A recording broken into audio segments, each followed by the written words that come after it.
இதயத்தில் உம்மை போற்றுகிறோம், என்றும் பணிந்து தொழுவோம்.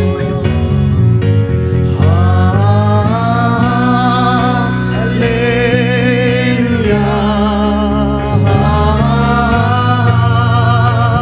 ஹல்லேலூயா,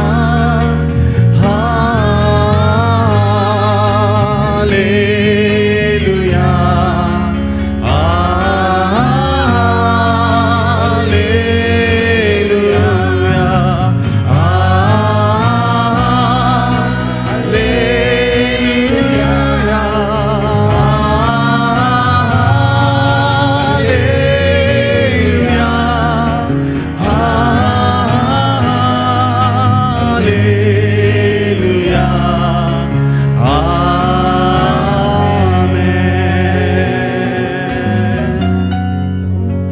Heavenly Father, Lord Jesus, we thank you this morning time.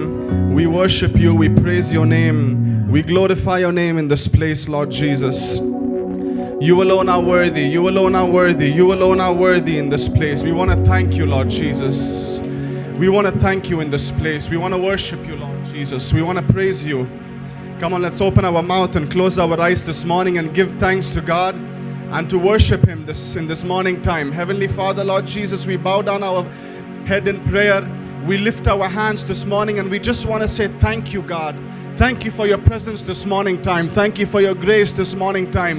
Thank you for your goodness this morning time. Come on, wherever you are, open your mouth and start worshiping God and raise your hand and say, God, we want to thank you in this place. We want to thank you, Lord Jesus. We want to thank you, Lord Jesus. We want to thank you. We worship you. We praise your name. We glorify your name. We exalt your name in this place. We want to thank you, Lord Jesus. We want to thank you, Lord Jesus. We want to thank you. We want to thank you, Jesus. Thank you for your goodness, Lord. Thank you for your grace that is over our life. Thank you for the way that you are leading us. What a privilege it is. What a grace it is to stand before the presence of God this morning with the gift of worshiping him, with the freedom to worship him. What a privilege it is this morning. How many of you believe it's a big gift? Hallelujah.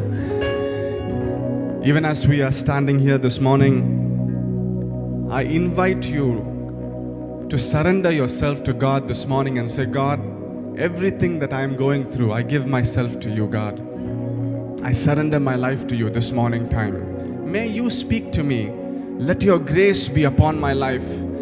Lord, this month of February, I need your grace. I need your grace. I need your mercy, Lord. I need your mercy and grace this morning time. Thank you, Lord Jesus. Thank you, Lord Jesus. We worship you. We worship you. Come on, let's take a few moments to just pray and to give God glory in this place. Hallelujah, Lord. Hallelujah, Lord Jesus. We thank you. We thank you. We thank you. We thank you. Thank you for your presence. Thank you for your glory. Thank you for your anointing in this place. Lord, even as I am standing here, let the anointing of God start working in my life this morning time. Come on and open your mouth and raise your hand and start praying and invite the presence of God in your life. Hallelujah, Lord Jesus. Hallelujah, Lord Jesus. We give you glory. We give you glory, Lord. We give you glory. We give you glory. We give you glory. Every power of the enemy that is over my life, I rebuke it and I cancel it in the mighty name of Jesus. That today is a day of victory for me. That today is a day of deliverance for me. That there is freedom in the presence of God. There is healing in the presence of God, and I am standing in the presence of God this morning and worshiping you. Oh, we thank you, we thank you, we thank you, we thank you, we thank you. Come on and open your mouth and say, thank you, Lord. Thank you, Jesus. Thank you for your goodness. Thank you for your grace. We want to thank you, Lord Jesus. We worship you, we praise your name.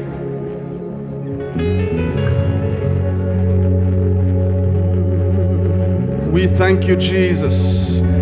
We worship you, we praise your name, we glorify your name. Come on and open your mouth and start praising.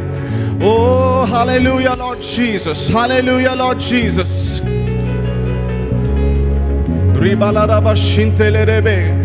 Oh,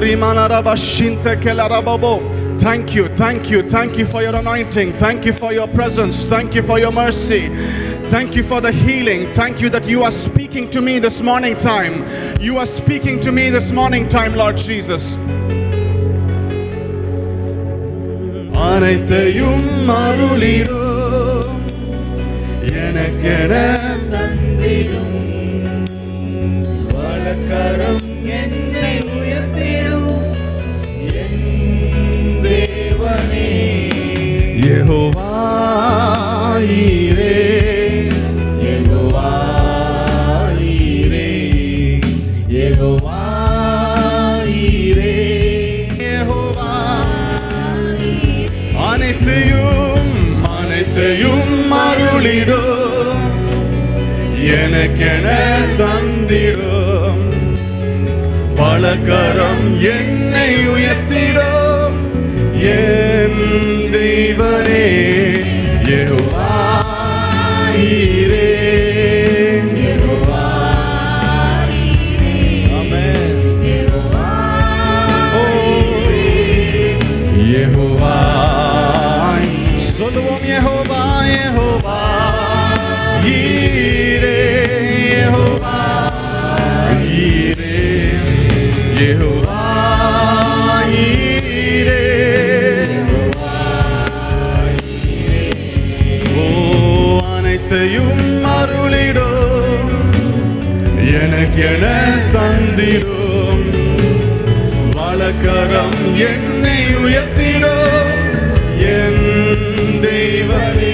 சொல்வோம் அனைத்தையும் அருளிடும் எனக்கென தந்திடும் வலக்கரம் என்னை உயர்த்திடும் என் தெய்வனே யெகோவா ஈரே. Yes, Lord. We say Yehovah Yireh, Yehovah Yireh, Yehovah, Yehovah Yireh, Yehovah Yehovah Yireh.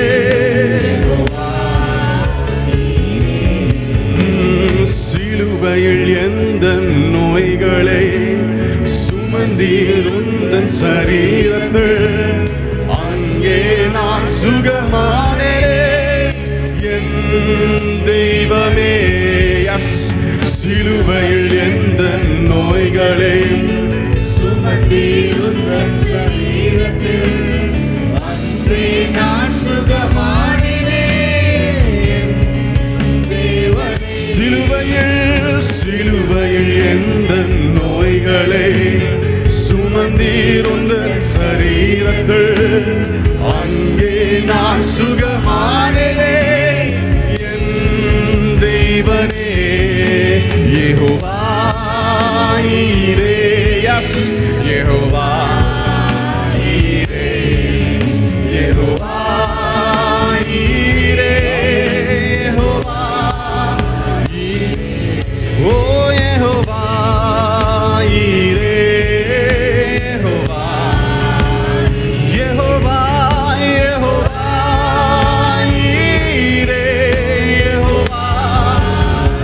ஓ அனைத்தையும் அருளிடும் எனக்கென தந்திடும் வலக்கரம் என்னை உயர்த்திடும் என் தெய்வமே. ஓ அனைத்தையும் அருளிடும் எனக்கென தந்திடும் வலக்கரம் என்னை உயர்த்திடும் என் தெய்வம் யெகோவா யெகோவா ஈரே, யெகோவா ஈரே, யெகோவா ஈரே, யெகோவா. சொல்லுவோம் யெகோவா யெகோவா ஈரே, யெகோவா ஈரே, யெகோவா ஈரே. யெகோவா ஈரே,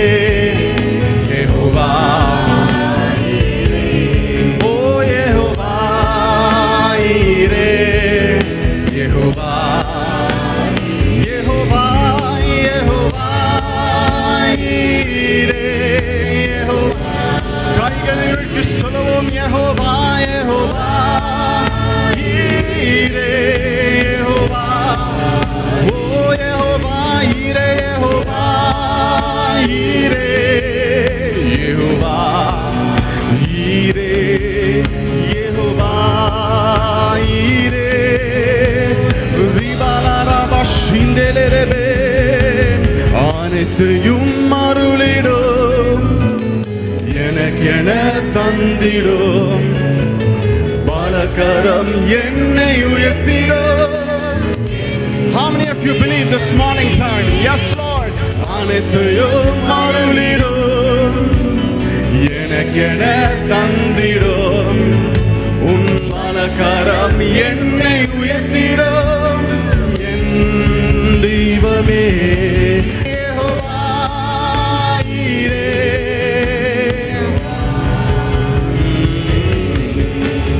யெகோவா ஈரே, யெகோவா யெகோவா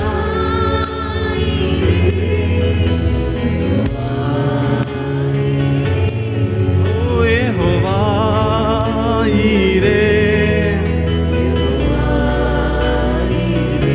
சொல்லுவோம் யெகோவா ஈரே. Hallelujah, Lord Jesus. Let's put our hands together and worship God this morning time. Thank you, Lord, for your presence. Thank you for your grace. Thank you for your goodness this morning time. We worship you in this place. We worship you this morning time. Amen.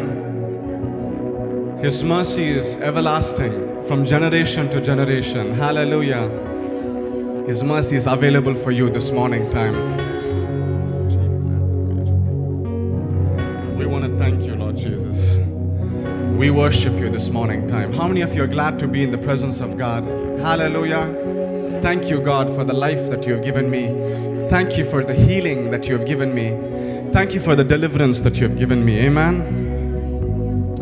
Let's worship God together in this place. Let's put our hands together and worship Him this morning time.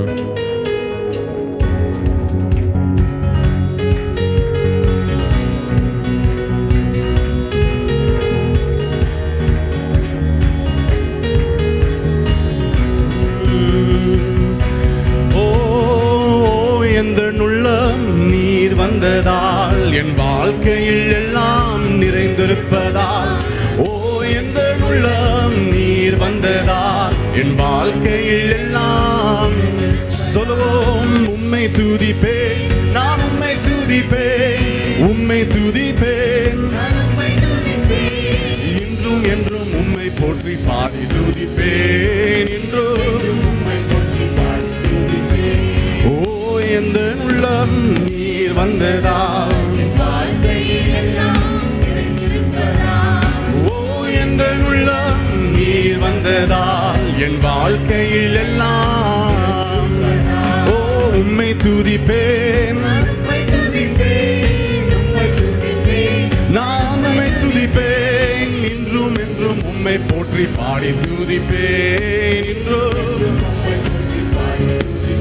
ஓ கண்மணி போல காத்து கொள்வதால், உம் கரங்களில் என்னை சுமந்து செல்வதால், கண்மணி போல என்னை காத்து கொள்வதால், உம் கரங்களில் என்னை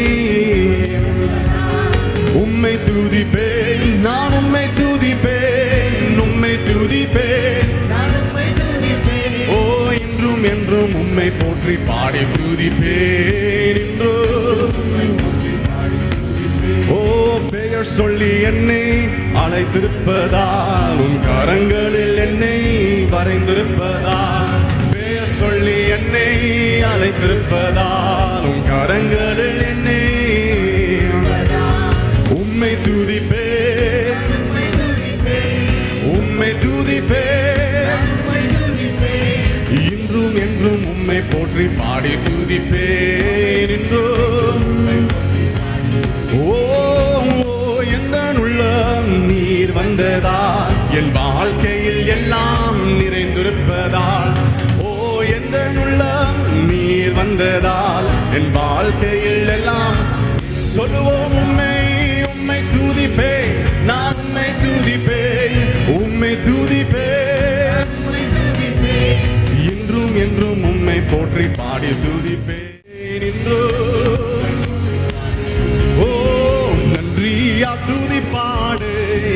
இயேசுவை நாவாலே என்றும் பாடு, நன்றியா துதி பாடு. நம் இயேசுவை நாவாலே என்றும் பாடு.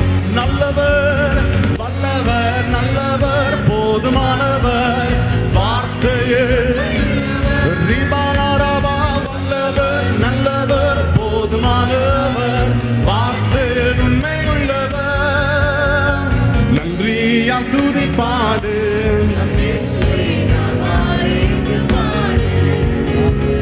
நன்றியா துதி பாடு. ஆமென். எரிகோ மதிலும் முன்னே வந்தாலும் இயேசு உந்தன் முன்னே செல்கிறார். Yes Lord. எரிகோ மதிலும் முன்னே வந்தாலும் இயேசு உந்தன் முன்னே செல்கிறார். கலங்கிடாதே கலங்கிடாதே திகைத்திடாதே, துதியினால் இடிந்து விழும். கலங்கிடாதே துதியினால் இடிந்து விழும். நன்றியா துதி பாடு நம் இயேசுவே. ஆமென். நன்றியா துதி பாடு நம் இயேசுவே நாவாலே என்றும் பாடு. ஓ செங்கடல் நம்மை சூழ்ந்து கொண்டாலும் சிலுவையின் நிழல் உண்டு. Yes Lord. செங்கடல் நம்மை சூழ்ந்து கொண்டாலும் சிலுவையின் நிழல். ஓ பாடிடுவோம் துதித்திடுவோம், பாதைகள் கிடைத்து விடும். பாதைகள் நன்றியா நன்றியா துதி பாடு நம் இயேசுவை நாவாலே என்றும் பாடு. ஓ நன்றியா ஆமென். நல்லவர் நல்லவர் வல்லவர் போதுமானவர் வார்த்தையில் உண்மையுள்ளவர். ஆமென். வார்த்தையில் நல்லவர் வல்லவர் வல்லவர் நல்லவர் போதுமானவர் வார்த்தையில் உண்மையுள்ளவர். ஓ 1 தாலந்தோ 2 தாலந்தோ 5 தாலந்தோ உபயோகிப்போம். சிறிதானதோ பெரிதானதோ பெற்ற பணி. அழகாய் நிற்கும் யார் இவர்கள், சிலலாய் நிற்கும் யார் இவர்கள். போர்க்களத்தில் அழகாய் ஓ அழகாய் நிற்கும் யார் இவர்கள்,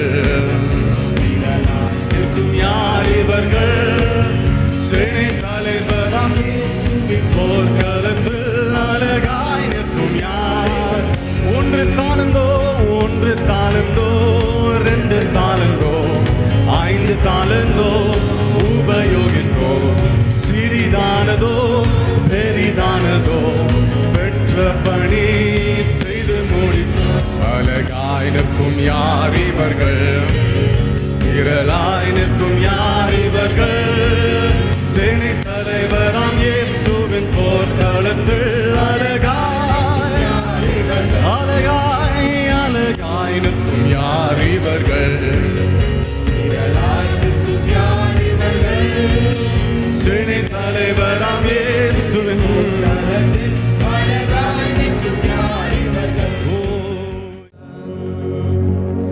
நீரே நீர் மாத்திரமே தெய்வமே. நீரே நீர் மாத்திரமே. நீரே நீர் மாத்திரமே தெய்வமே. நீரே சொல்லுவோம். நீரே நீரே நீ மாத்திரமே தெய்வமே.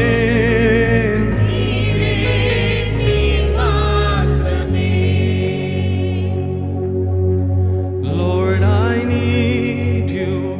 Oh, I need you.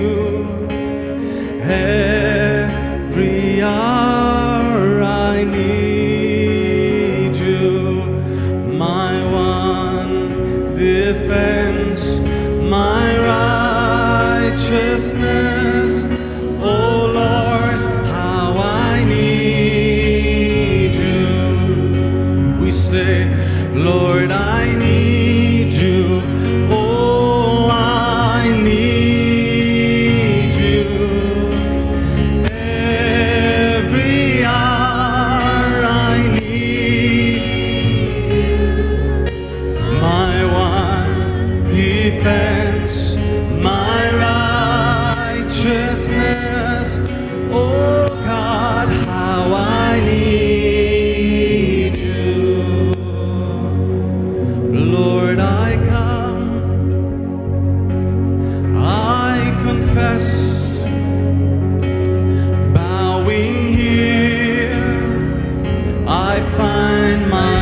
guide that guides my heart.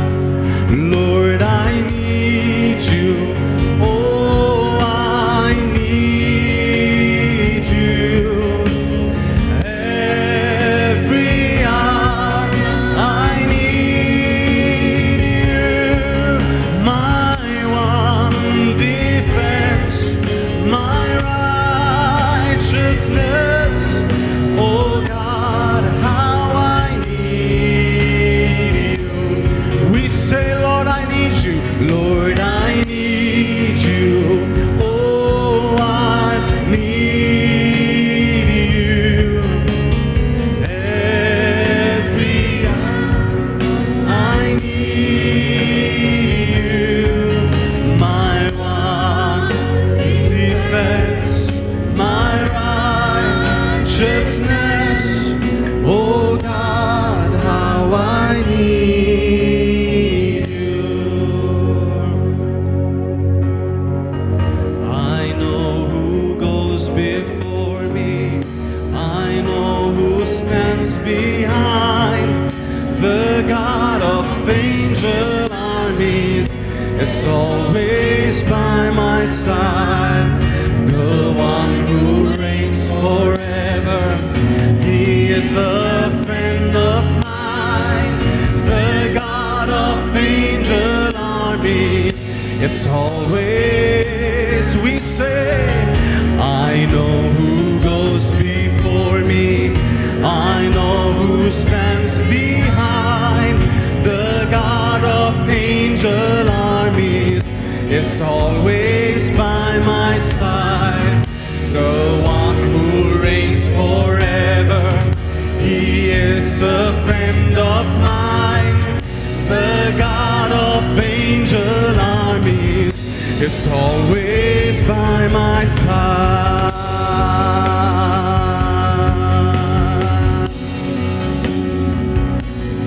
Oh, I know who goes before me. I know who stands behind.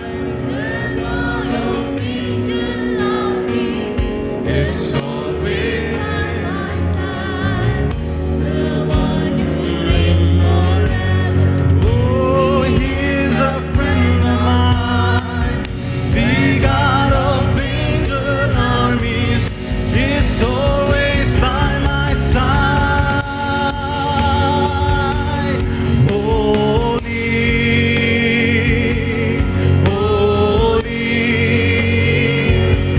are you, Lord God. Come on and raise your hand and say, you are holy, God, holy,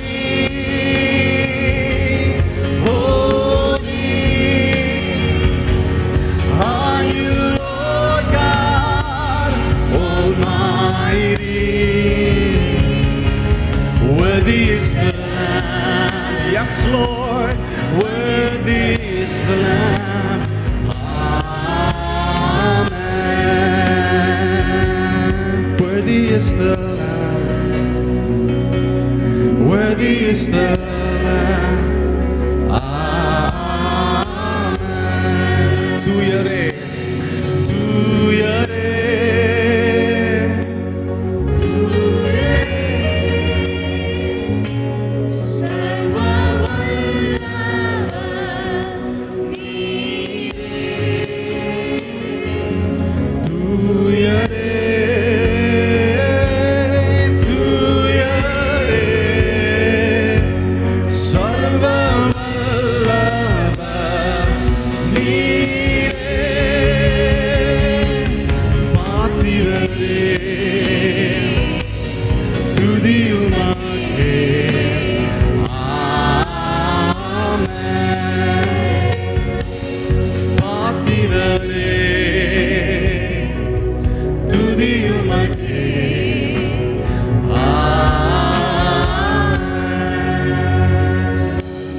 This is how I fight my battles.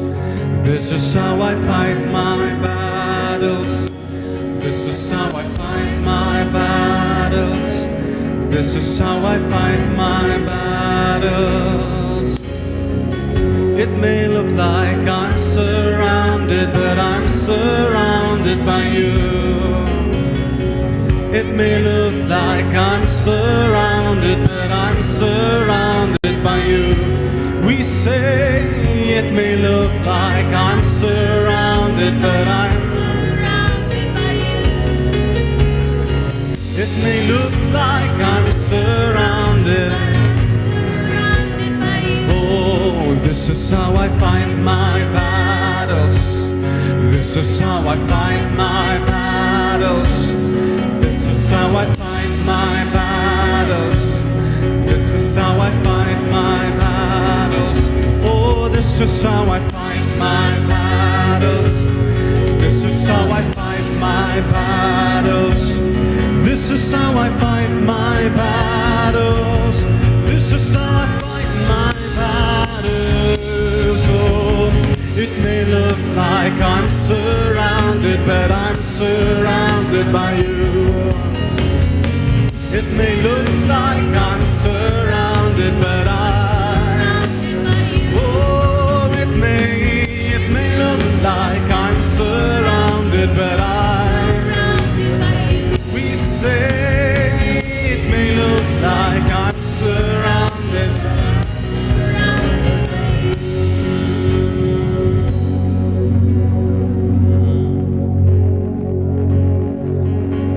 ஆவியானவரே, ஆவியானவரே,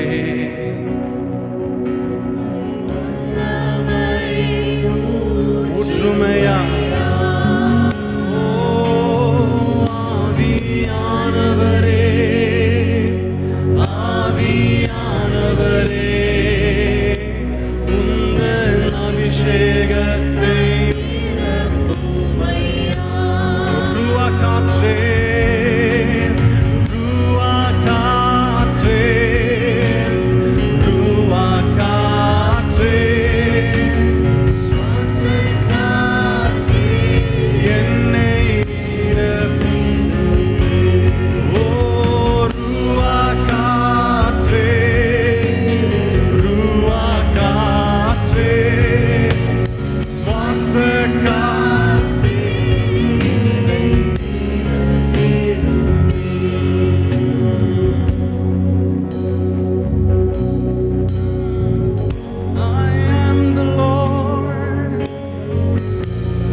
This morning time, Jeremiah chapter 33 verse 6 says that God is willing to give a total healing in your life this morning. So wherever you are, raise your hand.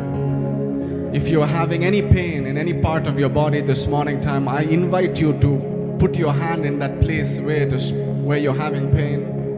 It could be in your heart, it could be in your head, it could be something that is not in your body. You might be saying, God, I need some healing in my workplace, some healing in my job, some healing in my family, some healing in my finance, wherever it is. Raise your hand.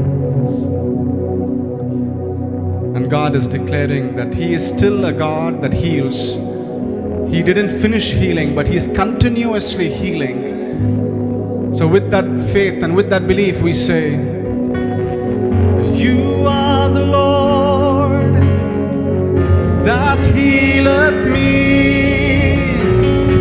You are the Lord, my healer. You sent your word and healed my disease. You are the Lord, my healer. Come on and say, You are the Lord.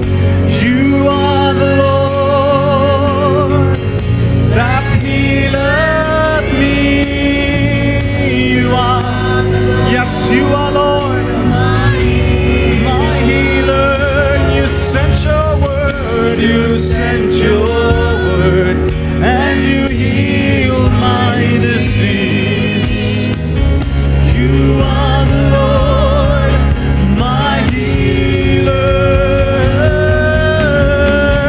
I am the Lord that healeth thee. I am the Lord, I am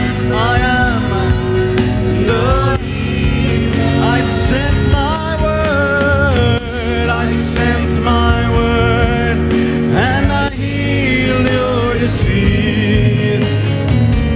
I am the Lord, your healer. Waymaker, miracle worker, promise keeper, light in the darkness.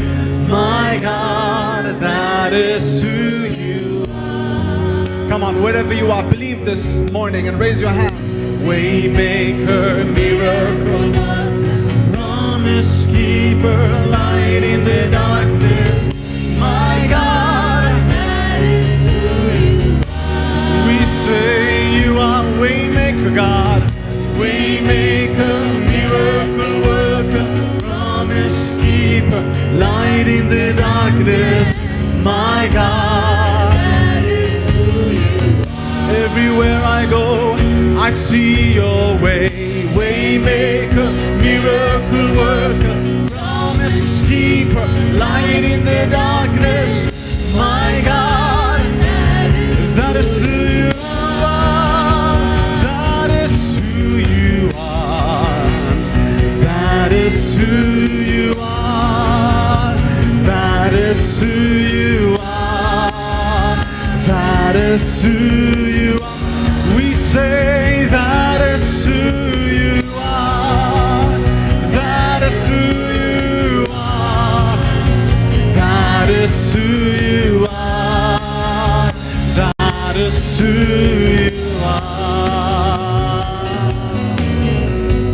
Waymaker, miracle worker, promise keeper, light in the darkness. My God, that is who you are. Waymaker, miracle worker, promise keeper, light in the darkness. My God, that is who you are. This morning time, whatever you are praying for, whatever you are asking God that I need you to answer me this morning time, I just want you to say it with faith and with confidence and say, God, you are the miracle worker in my life. You are a promise keeper, that all the promises that you have spoken to me and my family is yes and amen, God. That even as I am standing here, I surrender my life to you. I surrender my family to you. I surrender my church to you. I surrender my vision, my dreams, God. I don't know if the time is wasting for me or time is going away from me. But God, I believe that I am under your time. I am under your guidance. I am under your planning in my life, Lord Jesus. It doesn't matter what's my age. It doesn't matter what year I am in. But God, I believe you are answering me this morning time. You are preparing a way this morning time. You are opening up doors in my life this morning time. How many of you believe it this morning? Come on and raise your hand and start worshiping. Start praying and say, God, I need you to speak to me. I need your grace this morning time. I need your glory this morning time. I need you to answer me, Lord Jesus. Without your grace, I cannot move. Without your mercy, I cannot move. Come on, wherever you are, do not be silent. Open your mouth and start worshiping. Start praying. Start glorifying God. Start praising God in this place.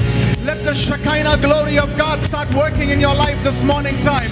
Let the anointing of God start working upon you and your family this morning time. Wherever you are, don't wait. Don't wait for anybody next to you. I want you to close your eyes and connect to God and say, God, I need you. I need your presence. I need your anointing. I need your power. I need your glory in my life. Rikalaraba shinte kelerebe, rimalaraba shindelerebo, rikalaraba shinte kelerebe, rimalaraba shindelerebo, rimababa shindelerebe, rikalaraba shindelerebo, rimalaraba shindelerebe, rikalaraba shindelerebo. Shekinah glory of God, Shekinah anointing of God. Let the Shekinah power of He's the Jehovah Jireh, Jehovah Rapha, Jehovah Shalom, Adonai, Elohim. You are King of Kings and Lord of Lords. Come on and raise your hand and worship and worship and worship. Invite the presence of God in your life. Don't wait. Don't wait for anybody. This is your moment. This is your season that God is speaking to you and to your family. Rima laraba shindelerebe, Rima baba shikelerebe, Rikala rabalaraba shindelerabo, Rima laraba shindelerebe, Rikala rabalaraba shindelerabo. Every sickness, every pain, every delay, every cancellation, in the mighty name of Jesus, I cancel it, God. I cancel it this morning time. I speak a victory over our life. Somebody open your mouth and say victory. Come on and open your mouth and say victory. God, we speak a victory over our life. Victory over our ministry. Victory over our families, our business, our children. Ribalaraba shindelerebe, Rikalaraba shindalarabo, Rimalarama shintekelerebe. Thank you for your healing. Thank you for your anointing. Thank you for your presence. Thank you for working in my life, God. Thank you for working in this place. Thank you for your presence, God. Thank you for God that you are pouring your anointing in my life. Pouring your anointing in my life. Wherever you are, come on, take your hand and put it on top of your head this morning and say, God, fill me. Fill me with your anointing. Fill me with your anointing. Fill me with your presence, Lord Jesus. Let the anointing flow over my life. In my job, let there be an anointing. In my ministry, let there be an anointing. In my family, let there be an anointing. In my children, let there be an anointing. Come on, get ready and say, God, I receive your anointing this morning time. Ribalaraba shintekelerebo, Rimalaraba shindelerabo, Rikalaraba shintelerebe. Let the anointing of God flow over my life, Lord Jesus. In the name of Jesus, we pray. Amen. You may all be seated. Hallelujah.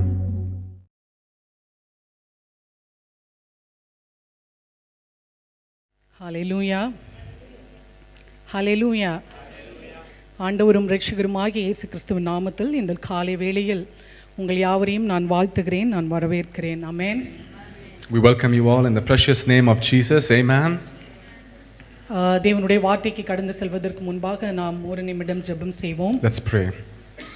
எங்களை அதிகமாய் நேசிக்கிற எங்கள் நல்ல தகப்பனே, இந்த அருமையான காலை வேளை ஆராதனைக்காக உம்முடைய சமூகத்தில் நாங்கள் வந்ததற்காக நாங்கள் மிகுந்த கிருபை உள்ளவர்களாக இருக்கிறோம் ராஜா. உம்மை ஆராதிக்க நீர் கொடுத்த இந்த ஸ்லாக்கியத்திற்காக எங்களுடைய உள்ளத்தின் ஆழத்திலிருந்து நாங்கள் நன்றி செலுத்துகிறோம் ராஜா. இந்த வேளையில் நீர் உம்முடைய ஜீவனாக தந்த வார்த்தைக்காக நாங்கள் நன்றி செலுத்துகிறோம் ராஜா. இந்த வார்த்தையை கேட்கிற ஒவ்வொரு பிள்ளைகளுடைய வாழ்க்கையிலும் அப்பா இது நிச்சயமாக கிரியை செய்ய வேண்டும் என்று நான் செபிக்கிறேன் ராஜா. இதை கேட்கிற பிள்ளைகளுடைய இருதயத்தில் இது ஆழமாக பதிந்து தேவன் இந்த வார்த்தையை எங்களுக்காக தரப்போகிறார், தந்திருக்கிறார் என்கிற விசுவாசத்தில் அவர்கள் இன்னும் அதிகமாக மேலோங்க ராஜா. நீர் இங்கே இருக்கிற ஒவ்வொரு பிள்ளைகளுடைய இருதயங்களையும் நீர் திறக்கும்படிக்காக ஜெபிக்கிறோம் ராஜா. கொஞ்ச நேரம் ஆண்டவரே எந்த ஒரு டிஸ்டர்பன்ஸும் இல்லாத படிக்க ராஜா ஆண்டவரே இந்த வார்த்தை எனக்காக தேவன் தருகிறார் என்கிற அந்த வாஞ்சையோடு இந்த வார்த்தைகளை பெற்றுக்கொள்ளும்படிக்காக நாங்கள் ஜெபிக்கிறோம் ராஜா. எல்லாவற்றையும் தாழ்த்தி உம்முடைய கரத்தில் ஒப்புக் கொடுக்கிறோம் ராஜா. நான் சிறுகவும் என் தேவன் மட்டுமே எல்லாவற்றிலும் மகிமைப்படும்படிக்காக நான் ஜெபிக்கிறேன். எல்லாவற்றையும் தாழ்த்தி உம்முடைய கரத்தில் ஒப்புக் கொடுக்கிறேன். இயேசு கிறிஸ்துவின் நாமத்தில் ஜெபிக்கிறேன் எங்கள் நல்ல பிதாவே, ஆமென். நம்ம கடந்த ஒரு மாதத்திற்கு முன்பாக 1 தீமோத்தேயுனுடைய நிருபம் 6ஆம் அதிகாரத்தில் 1 முதல் 10 வரைக்கும் உள்ள வசனங்களை நாம் தியானித்தோம். Previously we were meditating on the book of 1 Timothy chapter 6 and verses from 1 to 10 is what we were seeing. ஆமென். 1 தீமோத்தேயுனுடைய புஸ்தகம் 6ஆம் அதிகாரம் 1 முதல் 10 வரைக்கும் நம்ம வாசித்தோம். புதிதாய் வந்தவர்களுக்கு தெரிகிறதற்காக நான் இதை சொல்லுகிறேன். நம்மளுடைய சபையில் ஒவ்வொரு புஸ்தகத்தை வந்து நம்ம வந்து தியானித்து கொண்டிருக்கிறோம். தேவன் வந்து ஆழமாக நிறைய விஷயங்களை நம்ம கற்றுக்கொள்ளும்படிக்காக ஒரு டைட்டிலாக இல்லாமல் ஒரு ஒரு ஒரு புக்காக நம்ம அதை படித்து கொண்டிருக்கிறோம். ஒவ்வொரு சாப்டர் வைஸ் நம்ம படித்து கொண்டிருக்கிறோம். கர்த்தருடைய கிருபையில் அநேக சாப்டர்ஸ் முடிக்க கர்த்தர் கிருபை செய்தார். The way we are doing our sermons is that we are doing a Bible book based study and approach, and we have by his grace been able to finish quite a few books. இன்றைக்கு 1 தீமோத்தேயுனுடைய புஸ்தகம் 6ஆம் அதிகாரம் 11 முதல் 16 வசனங்களை நம்ம தியானிக்க And போகிறோம். today we're going to be meditating from 1 Timothy chapter 6 verses 11 to 16. So we will open our word. 11வது வசனம் சொல்லுகிறது, நீயோ தேவனுடைய மனுஷனே இவைகளை விட்டோடி நீதியையும் தேவ பக்தியையும் விசுவாசத்தையும் அன்பையும் பொறுமையையும் சாந்த குணத்தையும் அடையும்படி நாடு. விசுவாசத்தின் நல்ல போராட்டத்தை போராடு, நித்திய ஜீவனை பற்றிக்கொள். அதற்காகவே நீ அழைக்கப்பட்டாய், அநேக சாட்சிகளுக்கு முன்பாக நல்ல அறிக்கை பண்ணினவனுமாய் இருக்கிறாய் என்று. ஆமென், ஹalleluya. இந்த வசனங்களில் புதிய ஏற்பாடில் இங்கும் மட்டும்தான் தேவனுடைய மனுஷனே என்று அழைக்கிற ஒரு வார்த்தையை நம்ம பார்க்க முடிகிறது. We're seeing here a specific calling where we're in verse number 11 and 12 we read in English it says, "But you, Timothy, are a man of God, so run from all these things, pursue righteousness, a godly life, along with faith, love, perseverance, and goodness, and gentleness. Fight the good fight for the true faith, hold tightly to the eternal life to which God has called you." இங்கு இந்த முதல் வசனத்தில் வந்து 11ஆம் வசனத்தில் நீயோ தேவனுடைய மனுஷனே அப்படிங்கிற வார்த்தை வந்து பழைய ஏற்பாடில் நம்ம நிறைய இடங்களில் பார்க்க முடியும். ஆண்டவராகிய இயேசு கிறிஸ்து மோசேயை வந்து தேவனுடைய மனுஷனை என்று அழைத்தது இப்படி பார்க்க முடிகிறது. ஆனால் புதிய ஏற்பாடில் இந்த ஒரு இடத்தில் மட்டும்தான் அப்போஸ்தலனாகிய பவுல் தீமோத்தியை தேவனுடைய மனுஷன் என்று அவர் அழைக்கிறார். We would like to pay attention to this word man of God in verse number 11 where Paul is telling to Timothy, because this word man of God is frequently seen in the Old Testament with different characters, but in the New Testament it is a bit more rare, and we're seeing for the first time this word being mentioned in this context.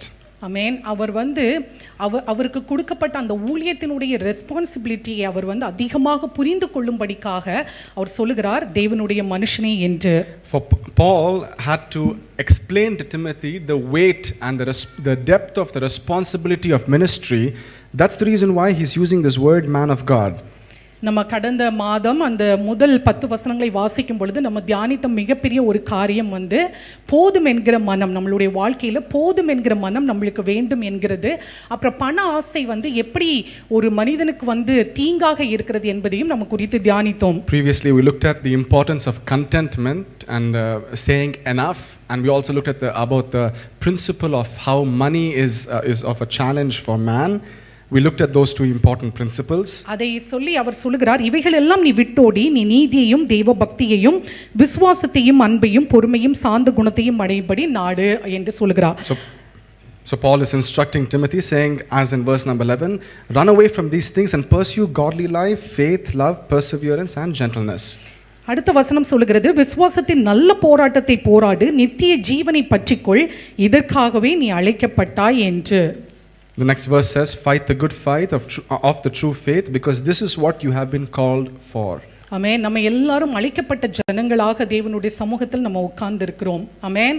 It is understood that we are all people who are called in the presence of God. நம்ம எல்லாரும் அழைக்கப்பட்டவர்கள், நம்ம எல்லாரும் வேறு பிரித்து எடுக்கப்பட்டவர்கள், நாம் எல்லாரும் இந்த உலக தோற்றத்திற்கு முன்னாடியே முன்குறிக்கப்பட்டவர்கள், நாம் எல்லாரும் இந்த உலகத்தின் ஜனங்களிலிருந்து வேறு பிரித்து எடுக்கப்பட்டவர்கள். It is understood that we are people who are separated, people who have been called and predestined even before the foundations of the earth. ஆமென். அப்போ நம்மளுடைய அழைப்பினுடைய மிக முக்கியமான நோக்கம் என்ன என்று அப்போஸ்தலனாகிய பவுல் சொல்லுகிறாருன்னா, விசுவாசத்தின் நல்ல போராட்டத்தை நீ போராட வேண்டும், நீ வந்து நித்திய ஜீவனை பற்றி கொள்ள வேண்டும், இதுதான் உன்னுடைய அழைப்பு என்று. Since we are people who have been called by God, the most important aspect of our calling is in verse number 12 that says, fight the good fight, amen, of true faith. ஆமென். நல்ல போராட்டத்தை போராட வேண்டும்.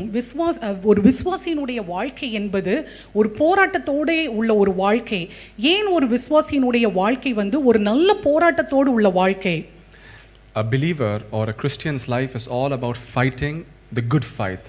And why is that the case? We will see that now.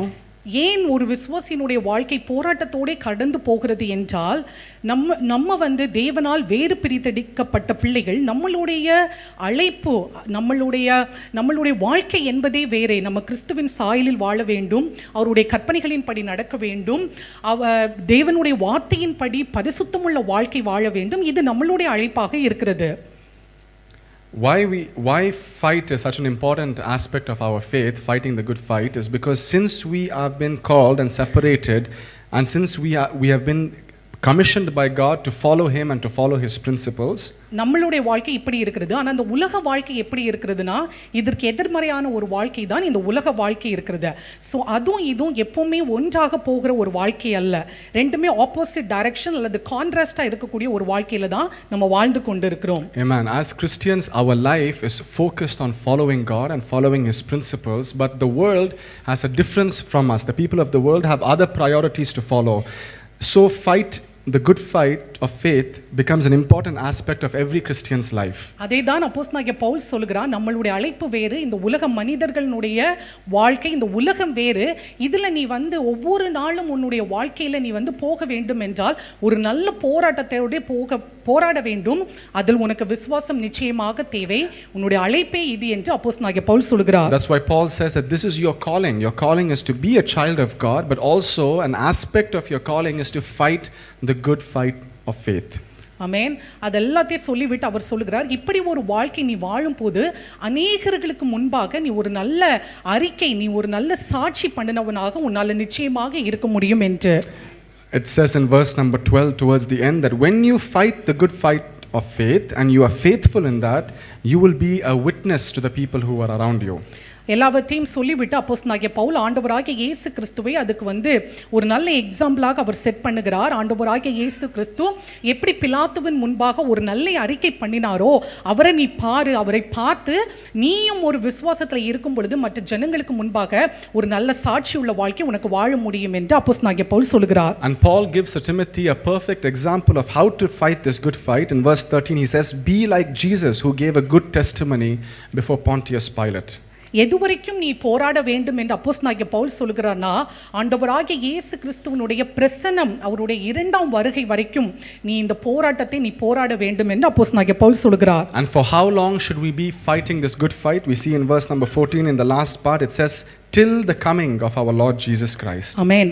15ஆம் வசனம் சொல்லுகிறது, அந்த பிரசன்னமாகுதலை தேவன் தம்முடைய காலங்களில் வெளிப்படுத்துவார். அப்படினா அவருடைய இரண்டாம் வருகையை அவர் தம்முடைய காலங்களில் வெளிப்படுத்துவார். அவரே நித்தியானந்தமுள்ள ஏக சக்கராதிபதியும் அவர் ராஜாதி ராஜாவும் கர்த்தாதி கர்த்தாவும் ஒருவராய் சாவாமே உள்ளவரும் சேரக்கூடாத ஒளியில் வாசம் பண்ணுகிறவரும் மனுஷரில் ஒருவரும் கண்டிராதவரும் காணக்கூடாதவருமாய் இருக்கிறார். அவருக்கே கனமும் நித்திய வல்லமையும் உண்டாயிருப்பதாக. ஆமென் என்று. ஆமென். We read in verse number 15 and 16 that talks about the glory of God. Hallelujah. ஆமென். அப்படியாக அப்போஸ்தலனாகிய பவுல் வந்து ஆண்டவராகிய இயேசு கிறிஸ்துவை அவர் துதிக்கிறதை நம்ம இங்க பார்க்க முடிகிறது. We're seeing Paul glorifying God as the ideal example of living a life of true testimony. நான் இன்றைக்கு இந்த அதிகாரத்தில் வந்து 18வது வசனத்தை வந்து முக்கியப்படுத்தி 18வது வசனத்தை மட்டுமே இன்று நம்ம வந்து அதிகமாக தியானிக்கும்படிக்காக 18வது வசனத்தை மட்டுமே நான் இன்றைக்கு நம்ம தியானிக்கலாம், அதிகமாக நம்ம தியானிக்கலாம். We would also like to focus more deeply in verse number 18. நன்மை செய்யவும் நற்கிரியைகளில் ஐஸ்வர்யவான்களாகவும் தாராளமாய் கொடுக்கிறவர்களும் உதார குணம் உள்ளவர்களாய் இருக்கவும். இதை தான் நம்ம இன்னைக்கு வந்து தியானிக்க போகிறோம். We're going to see verse number 18 that says, tell them to use their money to do good. They should be rich in good works and generous to those in need, always being ready to share with others. Amen. Hallelujah. இந்த இந்த இந்த message உங்களுக்கு பயனுள்ளதாக இருக்கும் அப்படின்னு நான் விசுவாசிக்கிறேன். ஒரு விசுவாசி என்பவன் நன்மை செய்பவனாக இருக்க வேண்டும், நற்கிரியைகளில் அவன் ஐஸ்வர்யவானாக இருக்க வேண்டும், தாராளமாய் அவன் கொடுக்கிறவனாக இருக்க வேண்டும், உதாரண குணம் அவனுக்கு அதிகமாய் காணப்பட வேண்டும். இது வந்து ஒரு விசுவாசி இப்படி தான் இருக்க வேண்டும் என்பதை வந்து நம்ம இன்னைக்கு தியானிக்கலாம். We're seeing that an ideal characteristic of a Christian should be people who want to do good, as per verse number 18. You should also also be rich in good works. He should also be generous and also be ready to share with the people around him. ஆமென். அப்போ இன்னைக்கு நம்ம ஏன் கொடுக்கிறவர்களாக இருக்க வேண்டும், கொடுப்பதினால் நம்மளுக்கு என்ன ஆசீர்வாதம், யாருக்கு நம்ம கொடுக்க வேண்டும், எப்படியாக நம்ம கொடுக்க வேண்டும் என்று பல காரியங்களை நம்ம We தியானிக்கலாம். will look at a few principles as to why we should give and to whom we should give, and what's the benefit if we become people of giving. ஆமென். ஹalleluya.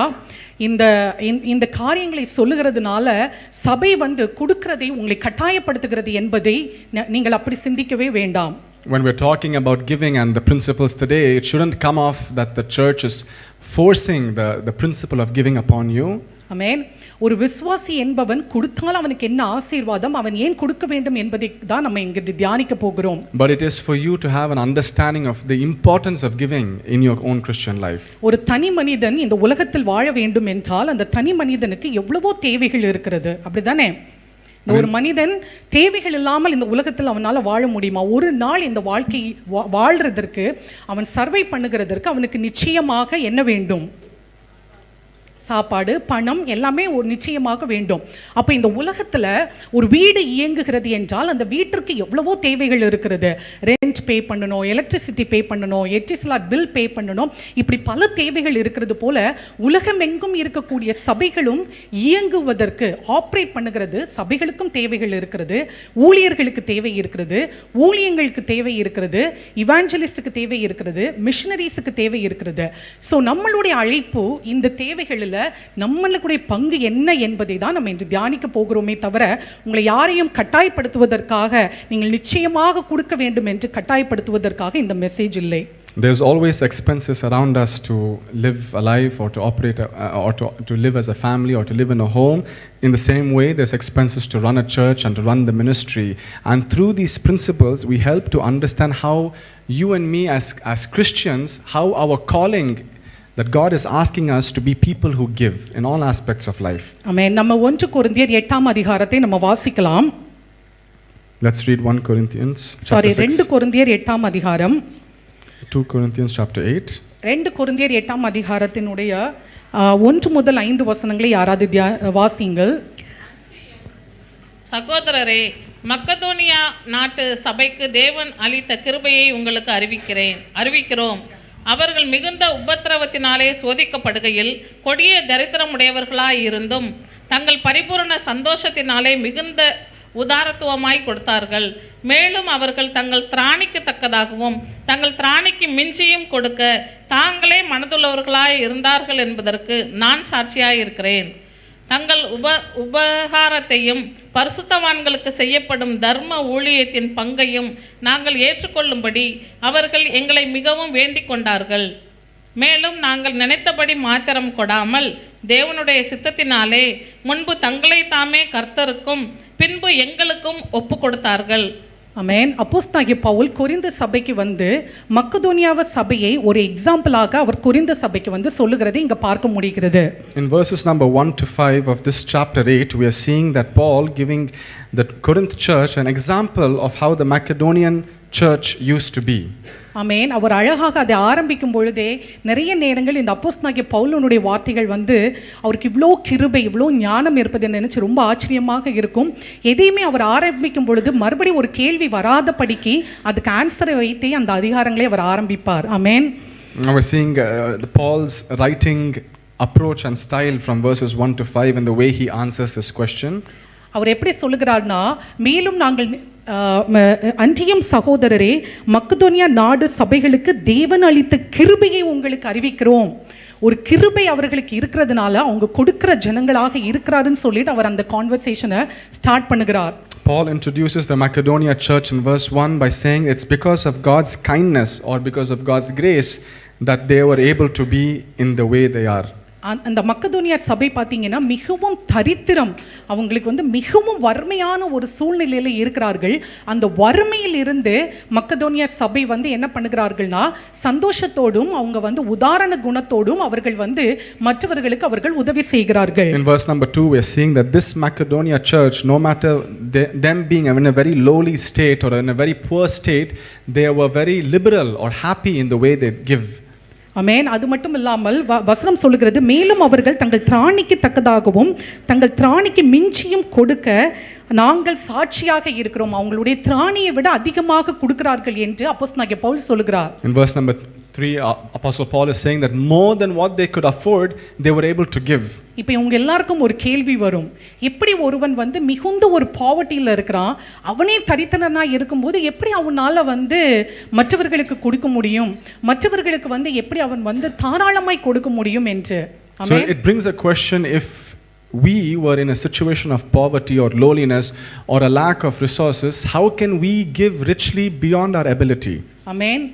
நம்ம இதுக்கு வந்து ஒரு பெஸ்ட் எக்ஸாம்பிள் வேதத்தில் இருக்கிறது. யார் வந்து ஒன்றுமே இல்லாத நேரத்தில் அது அவங்க வந்து ஒரு காணிக்கை கொடுத்தார்கள். ஆமென். ஒன்றுமே இல்லை, அவங்களுக்கு இருந்ததை அவங்க எடுத்து கொடுத்தாங்க. அதே தான் மக்கதோனியா சபை. அவர்கள் வந்து மிகுந்த தரித்திரத்திலே இருக்கிறார்கள், ஆனால் அவங்க வந்து அவங்களுக்கு எது இருக்கிறதோ அதை வந்து அவர்கள் சந்தோஷமாக கொடுக்கிறார்கள். We're seeing that Macedonia church has been giving with happiness despite of the lack of resources that they have. So கொடுப்பதற்கு எது தேவை என்றால், கொடுப்பதற்கு நம்மளுக்கு வந்து நிறைய ரிசோர்ஸ் தான் தேவை என்பது இல்லை. கொடுப்பதற்கு நம்மளுக்கு இருதயம், நம்மளுக்கு அந்த வாஞ்சை, அந்த விருப்பம் இருந்தாலே போதும், நம்ம நிச்சயமாக கொடுப்பவர்களாக இருப்போம். What we see as a key character in the Macedonia church is their willingness to give, the heart to give. No matter if they had the money or the resources to be able to give and support for ministry, it was that their willingness to give.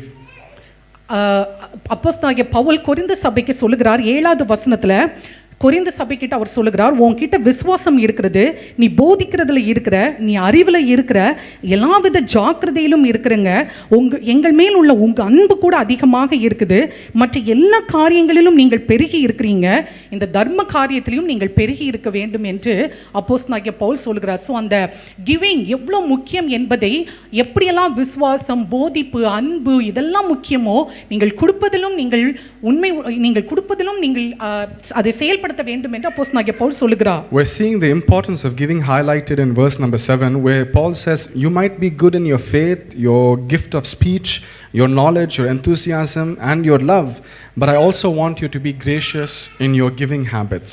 ஆமென். அப்படி சொல்லிவிட்டு அவர் வந்து ஒரு best example யாரை சொல்லுகிறார் என்றால், ஆண்டவராகிய இயேசு கிறிஸ்துவை 9வது வசனத்தில் அவர் சொல்லுகிறார், நம்முடைய கர்த்தராகிய இயேசு கிறிஸ்துவின் கிருபையை அறிந்திருக்கிறீர்களே, அவர் ஐஸ்வர்யம் உள்ளவராய் இருந்தும் நீங்கள் அவருடைய தரித்திரத்தினாலே ஐஸ்வர்யவான்கள் ஆகும்படிக்கு உங்கள் நிமித்தம் அவர் தரித்திரரானாரே என்று அப்போஸ்தலனாகிய பவுல், ஆண்டவராகிய இயேசு கிறிஸ்து அவர் ஐஸ்வர்யம் உள்ளவராக இருந்தும் நாம் ஐஸ்வர்யம் உள்ளவராகும்படிக்கு அவர் தரித்திரரானதை அப்போஸ்தலனாகிய பவுல் சொல்லுகிறார்.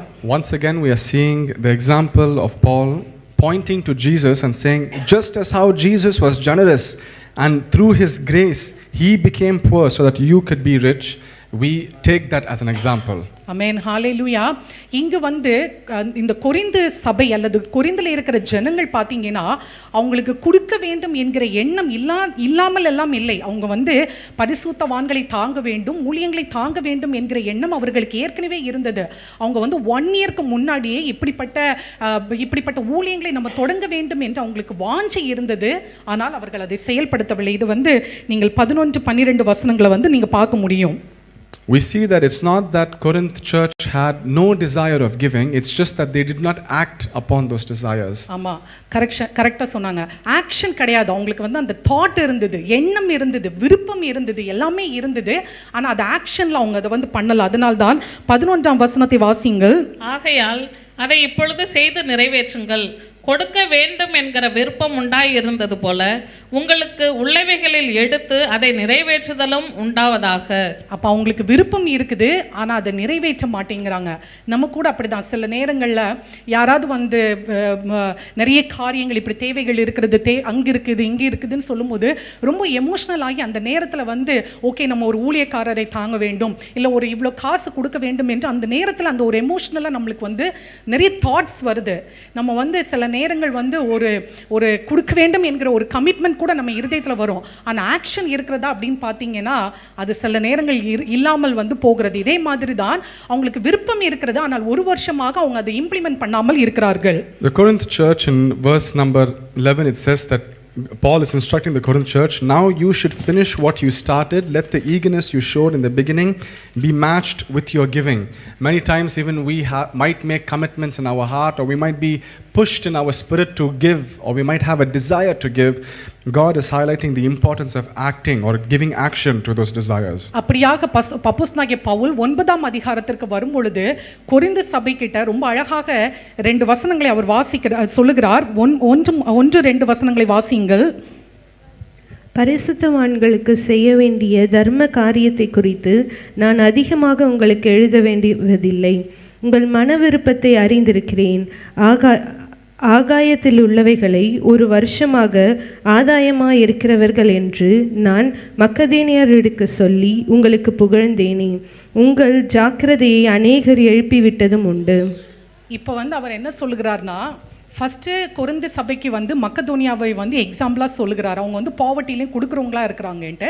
இங்கே என்ன சொல்லுகிறார் அப்படின்னா, நான் ஏற்கனவே மக்கதோனியா மக்கள்கிட்ட சொல்லியிருக்கேன், கொரிந்து சபை கூட கொடுக்குறதுல ரொம்ப வாஞ்சியாக இருக்கிறவர்கள் அப்படின்னு சொல்லிட்டு நான் சொல்லிட்டேன் அப்படிங்கிற மாதிரி அப்போஸ்தலனாகிய பவுல் சொல்லுகிறார். Paul is highlighting over here a different perspective. He's saying, in the previous chapter we read that he was advising the Corinth church to be in action of giving like the Macedonian church. Here he's saying, I have also told the Macedonia church about your eagerness or enthusiasm to give. Amen. அப்போஸ்தலனாகிய பவுல் ஏன் அப்படி சொல்லுகிறார் அப்படின்னா, அவங்க பாவர்ட்டியில் இருக்கும்போது கூட எடுத்து கொடுத்தாங்க. ஆனால் கொரிந்து பட்டணம் அல்லது கொரிந்து சபை அப்படிங்கிறது ஒரு அவங்களுக்கு நிறைய ரிசோர்ஸஸ் இருந்து அவங்க நினைத்தால் அவர்களுக்கு அதிகமாக கொடுக்கலாம். ஆனால் கொடுக்காமல் அவங்க என்ன பண்ணுறாங்கன்னா அந்த தாமதிக்கிறாங்க. அதனால் அவர் சொல்லுகிறார், நீங்கள் கொடுக்குறதுல ரொம்ப வாஞ்சியாக இருக்கேன்னு உங்களை பற்றி ஒரு பெஸ்ட் எக்ஸாம்பிளாக நம்ம இந்த பிள்ளைங்க கிட்ட சொல்லுவோம் இல்லையா, அது மாதிரி ஒரு பெஸ்ட் எக்ஸாம்பிளாக நான் உங்களை பற்றி ஏற்கனவே அவங்க கிட்ட நான் சொல்லியிருக்கேன் அப்படின்னு சொல்லிட்டு அப்போஸ்தலனாகிய பவுல் சொல்லுகிறார். Paul is just merely using that as an example to encourage the Corinth church to say that yes, I recognize your action of enthusiasm to give. ஆமென். இப்பொழுது நம்ம ஒரு 5 பாயிண்ட் நம்ம பார்க்கலாம். கொடுப்பது என்பது ரெகுலராக இருக்க வேண்டும். நம்ம சில பேர் கொடுப்பார்கள் எப்படின்னு பார்த்தீங்கன்னா, ஒரு கிறிஸ்மஸ் வரும்போது, இல்லை ஒரு நியூ இயர் வரும்போது, இல்லைன்னா அவங்களுக்கு ஒரு பர்த்டே வரும்போது, இல்லை வீட்டில் விசேஷங்கள் வரும்பொழுது கொடுக்கிறவர்களாக இருப்பார்கள். ஆனால் கொடுக்கிறது என்பது ரெகுலராக, அது ஒரு ஆர்கனைஸ்டாக இருக்க வேண்டும் என்பது அதை நம்ம இன்னைக்கு தியானிக்கலாம். We look at a few principles about giving, and one of the first thing is that giving should be regular, not an occasional instance, but a regular aspect of our life. ஆமென். நம்ம எடுத்து வாசிப்போம். 2 நாளாகமம் 24ஆம் அதிகாரம் 8 முதல் 11 வரைக்கும் உள்ள வசனங்கள். Let's read 2 Chronicles chapter 24 verses 8 to 11. அப்பொழுது ராஜாவின் சொற்படி ஒரு பெட்டியை உண்டாக்கி அதை கர்த்தருடைய ஆலயத்துக்கு வாசலுக்கு புறம்பே வைத்து, கர்த்தரின் தாசனாகிய மோசே வனாந்திரத்தில் இஸ்ரவேலுக்கு கட்டளையிட்ட வரியை கர்த்தருக்கு கொண்டு வாருங்கள் என்று யூதாவிலும் எருசலேமிலும் பறைசாற்றி வித்தார்கள். அப்பொழுது எல்லா பிரபுக்களும் எல்லா ஜனங்களும் சந்தோஷமாய் கொண்டு பெட்டி நிறைய அதில் போட்டார்கள். வெகு பணம் உண்டென்று கண்டு லேவியர் கையால் அந்த பெட்டியை ராஜாவின் விசாரிப்புக்காரர் அண்டையிலே கொண்டு வரப்படும் போது, ராஜாவின் சம்பிரதியும் பிரதான ஆசாரியனுடைய விசாரிப்புக்காரனும் பெட்டியில் இருக்கிறதை கொட்டி எடுத்து அதை திரும்ப அதன் ஸ்தானத்திலே வைப்பார்கள். இப்படி நாளுக்கு நாள் செய்து மிகுந்த பணத்தை சேர்த்தார்கள் என்று. ஆமென். எப்படின்னா இங்கே இந்த அதிகாரம் என்ன சொல்லுகிறதுனா, ஒரு ஆலயத்தை ரினோவேட் பண்ண வேண்டிய ஒரு அவசியம் இருக்கிறது. ஒரு ஆலயத்தை அவங்க புதுப்பிக்க வேண்டிய அவசியம் இருக்கிறதுனால என்ன பண்ணுகிறார்னா, அந்த ஜனங்கள் நாளுக்கு நாள் ஒவ்வொரு நாளும் அவர்கள் என்ன பண்ணுகிறார்கள்னா, மிகுந்த பணத்தை சந்தோஷமாக கொண்டு அங்கு ஒரு பெட்டியிலே போடுகிறார்கள் என்று வசனம் சொல்லுகிறது. We're seeing a story of the renovation for the temple in 2 Chronicles chapter 24, and there's a need for it, and the king puts out a chest in front of the people. In verse number 10 it says that the people and the elders were giving their money and filling the chest with their money, and verse 11 says that this used to happen day after day. ஆமென். அதே மாதிரி 10வது வசனம் சொல்லுகிறது, அவர்கள் சந்தோஷமாய் கொண்டு ஒவ்வொரு நாளும் கொண்டு வராங்க. ஒவ்வொரு நாள் கொண்டு வருகிறதையும் அவர்கள் சந்தோஷமாக அவர்கள் கொண்டு அந்த பெட்டியிலே போட்டு அப்படியாக அந்த ஆலயத்தை அவங்க ரெனோவேட் பண்ணினார்கள் என்று வசனம் சொல்லுகிறது. And we're seeing in verse 10 that they were gladly filling that chest with money every day, with one by one, with the little that they had. ஆமென். அடுத்து 1 கொரிந்தியர் 16ஆம் அதிகாரம் 1 கொரிந்தியர் 16ஆம் அதிகாரம் 1-2 வசனங்களை பாருங்கள். பரிசுத்தவான்களுக்காக சேர்க்கப்படும் தர்ம பணத்தை குறித்து நான் கலாத்தியா நாட்டு சபைகளுக்கு பண்ணின திட்டத்தின்படி நீங்களும் செய்யுங்கள். நான் வந்திருக்கும் போது பணம் சேர்க்குதல் இராதபடிக்கு உங்களில் அவனவன் வாரத்தின் முதல் நாள் தோறும் தன் தன் வரவுக்கு தக்கதாக எதையாகிலும் தன்னிடத்திலே சேர்த்து வைக்க கடவன் என்று. ஆமென். இங்கு இந்த வசனம் யாருக்காக? ஒவ்வொரு வாரத்தினுடைய முதல் நாளும் உங்களுக்கு எவ்வளோ முடியுமோ அதை நீங்கள் சேர்த்து வைங்கன்னு சொல்லிட்டு வேதம் வசனம் யாருக்காக சொல்லுகிறது அப்படின்னா பரிசுத்தவான்களுக்காக நம்ம கொடுக்க வேண்டும். நான் வரும்போது நீங்கள் என்ன சொல்லுவீங்க?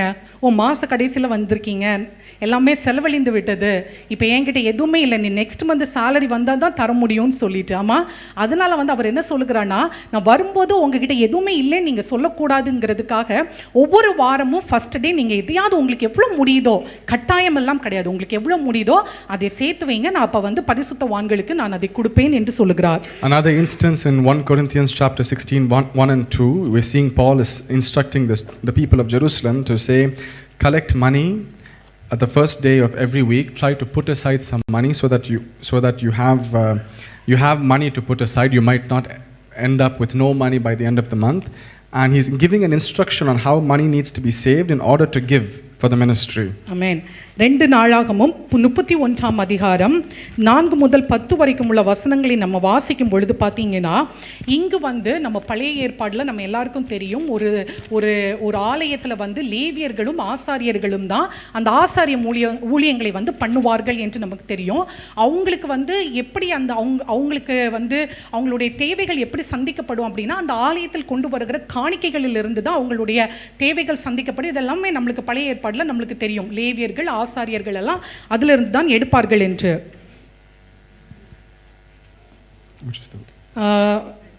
4 நம்ம வாசிக்கும் பொழுது, ஆசாரியரும் லேவியரும் கர்த்தருடைய நியாய பிரமாணத்தை உற்சாகமாய் கைக்கொள்ளும்படி அவர்களுக்குரிய பாகத்தை கொடுக்க ஜனங்களுக்கும் எருசலேமின் குடிகளுக்கும் கட்டளையிட்டான். ஆசாரியரும் லேவியரும் அவங்க அதை அவங்களுக்கு கொடுக்கும்படிக்காக, அவங்களுடைய பாகத்தை கொடுக்கும்படிக்காக ராஜா அந்த ஜனங்களுக்கு கட்டளையிடுகிறார். இந்த வார்த்தை பிரசித்தமான போது இஸ்ரவேல் புத்திரர் தானியத்திலும் திராட்சரசத்திலும் எண்ணெயிலும் தேனிலும் நிலத்தின் எல்லா வரத்திலும் முதற் பலன்களை திரளாக கொண்டு சகலத்திலும் தசம பாகத்தை அவர்கள் பரிபூரணமாய் கொடுத்தார்கள் என்று. ஆமென், ஹல்லேலூயா. அவங்களுக்கு எதெல்லாம் அவங்களுக்கு கிடைத்ததோ எல்லாவற்றிலும் அந்த ஃபர்ஸ்ட் ஃப்ரூட் அதை அவங்க கொண்டு எப்படி கொடுக்கிறார்கள் என்றால் அவர்கள் பரிபூரணமாய் கொடுத்தார்கள் என்று வசனம் சொல்லுகிறது. Another example we're seeing in 2 Chronicles chapter 31 verses 4 and 5, where an instruction is being given to the people of Jerusalem to bring a portion of their goods and to save it as an offering for the Lord. Verse number 5, we're seeing the action of those people with generosity. They're collecting whatever they could find, grain, wine, olive oil, honey, and the produce of the fields, and they were bringing it in large quantities generously and putting it as a tithe for the Lord. ஆமென். அதை எப்படி வைக்கிறார்கள்னா, குவியலாக கொண்டு அந்த தசம பாகங்களை அவர்கள் வைக்கிறார்கள். இது யாருக்கு போகும் அப்படின்னு சொல்லி பார்த்தீங்கன்னா, லேவியர்களுக்கும் ஆசாரியர்களுக்கும் போகிற அந்த தசம பாகத்தை அவர்கள் குவியலாக வைத்தார்கள். 7வது வசனம் சொல்லுகிறது, 3ஆம் மாதம் குவியல் செய்ய தொடங்கி 7ஆம் மாதம் அவர்கள் முடித்தார்கள் என்று. மொத்தம் தசம பாகத்தை கலெக்ட் பண்ணுறதுக்கு எத்தனை மாதம் ஆயிடுச்சுன்னா 4 மாதமாக அவங்க தசம பாகத்தை அவர்கள் கலெக்ட் பண்ணுகிறார்கள். We're seeing so much of offering that was collected for the house of God. It was stored up as heaps in verse number 6, and in verse number 7 it says they started to store those heaps from spring all the way till autumn. For 4 months they were collecting the offering. அப்போது ராஜா கேட்குறாரு, என்ன இவ்வளோ குவியலாக தசம பாகங்கள் எல்லாம் இருக்கிறது அப்படின்னு சொல்லிட்டு கேட்கும்போது, அந்த ஜனங்கள் என்ன சொல்கிறான்னா, அந்த 10வது வசனத்தினுடைய லாஸ்ட் போர்ஷனில், கர்த்தர் தம்முடைய ஜனத்தை ஆசீர்வதித்ததினால் இந்த திரட்சியான அம்பாரம் நமக்கு மீந்திருக்கிறது என்று அவர்கள் சொல்லுகிறார்கள். ஆமென். In verse number 10 we're seeing the king Hezekiah is asking, Hezekiah and his people are asking, how come all of these offerings have come? The people are responding in the last portion of verse number 10. They're saying, it is because the Lord has blessed us and this is the leftover of all the blessings that God gave us. Amen. எத்தனை பேரை கர்த்தர் இவ்விதமாக ஆசீர்வதித்திருக்கிறார். ஆமென். அவர் ஆசீர்வதித்ததனால இந்த திரட்சி என்னுடைய வாழ்க்கையில் இருக்குதுன்னு எத்தனை பேர்னால் சொல்ல முடியும்? How many of you have Amen. experienced Hallelujah. such a blessing of God that you were able to give beyond what you could imagine? இந்த வருஷத்திலும் கர்த்தர் அநேக பேரை கையின் பிரயாசங்களை அவர் அதிகமாக ஆசீர்வதிப்பார். யாரெல்லாம் வேலை மாற்றங்களுக்காக காத்திருக்கிறீர்களோ கர்த்தர் உங்களுக்கு நிச்சயமாக வேலை மாற்றத்தை தருவார். யாரெல்லாம் புதிய வேலைக்காக காத்திருக்கிறீர்களோ கர்த்தர் நிச்சயமாக உங்களுக்கு புதிய வேலையை தருவார். யாரெல்லாம் நீங்க இன்க்ரிமெண்ட் வேணும்னு எதிர்பார்க்கிறீர்களோ உங்களுக்கெல்லாம் கர்த்தர் நிச்சயமாக இன்க்ரிமெண்ட் தருவார். ஆமென். ஹalleluya. யாரெல்லாம் இன்னும் ஒரு பொசிஷன் அதிகமா போகணும்னு நினைக்கிறனோ கர்த்தர் உங்களுடைய இருதயத்தின் வாஞ்சைகளை அவர் நிச்சயமாக இந்த வருஷம் நிறைவேற்றுவார். ஆமென். ஹalleluya. ஆமென். நம்ம செய்ய வேண்டியதெல்லாம் என்னவென்றால் நம்ம நம்மளுடைய கையின் பிரயாசங்களை கர்த்தர் கொடுக்கிற கையின் பிரயாசங்களை எப்படி நேர்த்தியாக நம்ம கையாளுகிறோம் என்பதுதான் இதுல ரொம்ப முக்கியமான ஒரு விஷயம். ஆமென். Just as how the people testified in verse 10 saying the Lord blessed us, may that same blessing be for all of us here in the church, that God will bless us in our job, in every aspect of our life, that we will be people who take care of the blessings that God give us and will be people who give. ஆமென். இந்த வருஷத்துல நம்ம சபையாக நம்ம எல்லாரும் நம்ம ஜெபிக்க வேண்டிய ரொம்ப ஒரு நல்ல முக்கியமான பாயிண்ட் என்னன்னா நம்மளுடைய கையின் பிரயாசங்களை எப்படி நம்ம ஃபினான்ஷியலாக நேர்த்தியாக ஞானத்தோடு நம்ம அதை மேனேஜ்மெண்ட் பண்றதை குறித்து நம்ம அந்த ஞானத்தை கர்த்தருடைய சமூகத்துல நம்ம கேட்கிற ஜனங்களாக இருக்க வேண்டும். May this be a prayer request for all our church family, that God will give us wisdom in managing our finances and our money across this year. இந்த வசனங்கள் நம்மளுக்கு நிறைய காரியங்களை அழகாக கற்றுத் தருகிறது. எப்படி ஒவ்வொரு நாளும் நம்ம சேமிக்க வேண்டும், ஒவ்வொரு சேமிக்க வேண்டும்னா சேமித்து கொடுக்கறதை குறித்து தான் இங்க வசனம் சொல்லுகிறது. நம்மளுக்கு சேமித்து வைக்கிறதை பற்றியல்ல.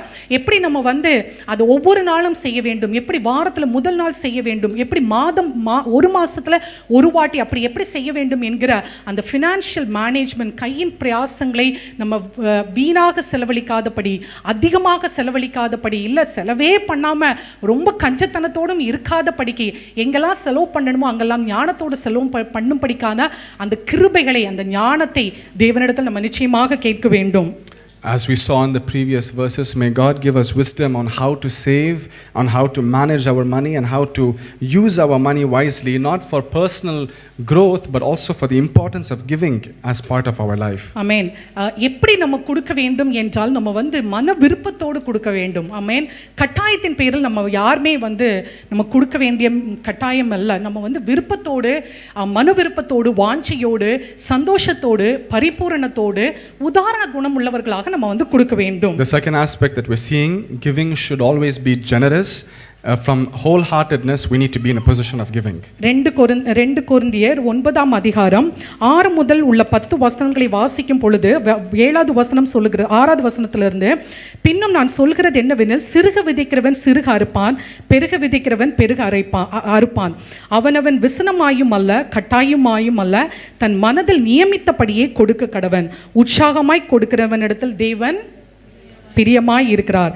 மேலும் நீங்கள் எல்லாவற்றிலும் எப்பொழுதும் சம்பூரணம் உடையவர்களாகவும் சகலவித நற்கிரியைகளில் பெருகுகிறவர்களுமாய் இருக்கும்படியாக தேவன் உங்களிடத்தில் சகலவித கிருபையை அவர் பெருக செய்ய வல்லவராய் இருக்கிறார். ஆமென்.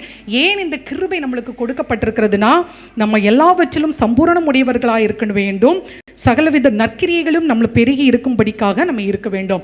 ஸோ எப்படி கொடுக்க வேண்டும் என்றால் வசனம் ரொம்ப அழகா சொல்லுது, நீ கட்டாயத்தின் பேரில் நீ கொடுக்க வேண்டாம், உன்னுடைய மனதில் உற்சாகத்தின்படி நீ கொடுத்தால் போதும் என்று. An important aspect of giving is highlighted in 2 Corinthians chapter 9 verses 6, where the story of a farmer is being told, and how generosity is highlighted through that verse, whereas we read in verse number 6 that, but the one who plants generously will get a generous crop. You must each decide in your heart how much to give. ஆமென். ஹalleluya. பிரசங்கினுடைய புத்தகம் 11ஆம் அதிகாரம் 1 முதல் 2 வரைக்கும் உள்ள வசனங்களை நம்ம வாசிப்போம். Let's read Ecclesiastes chapter 11 verses 1 to 2.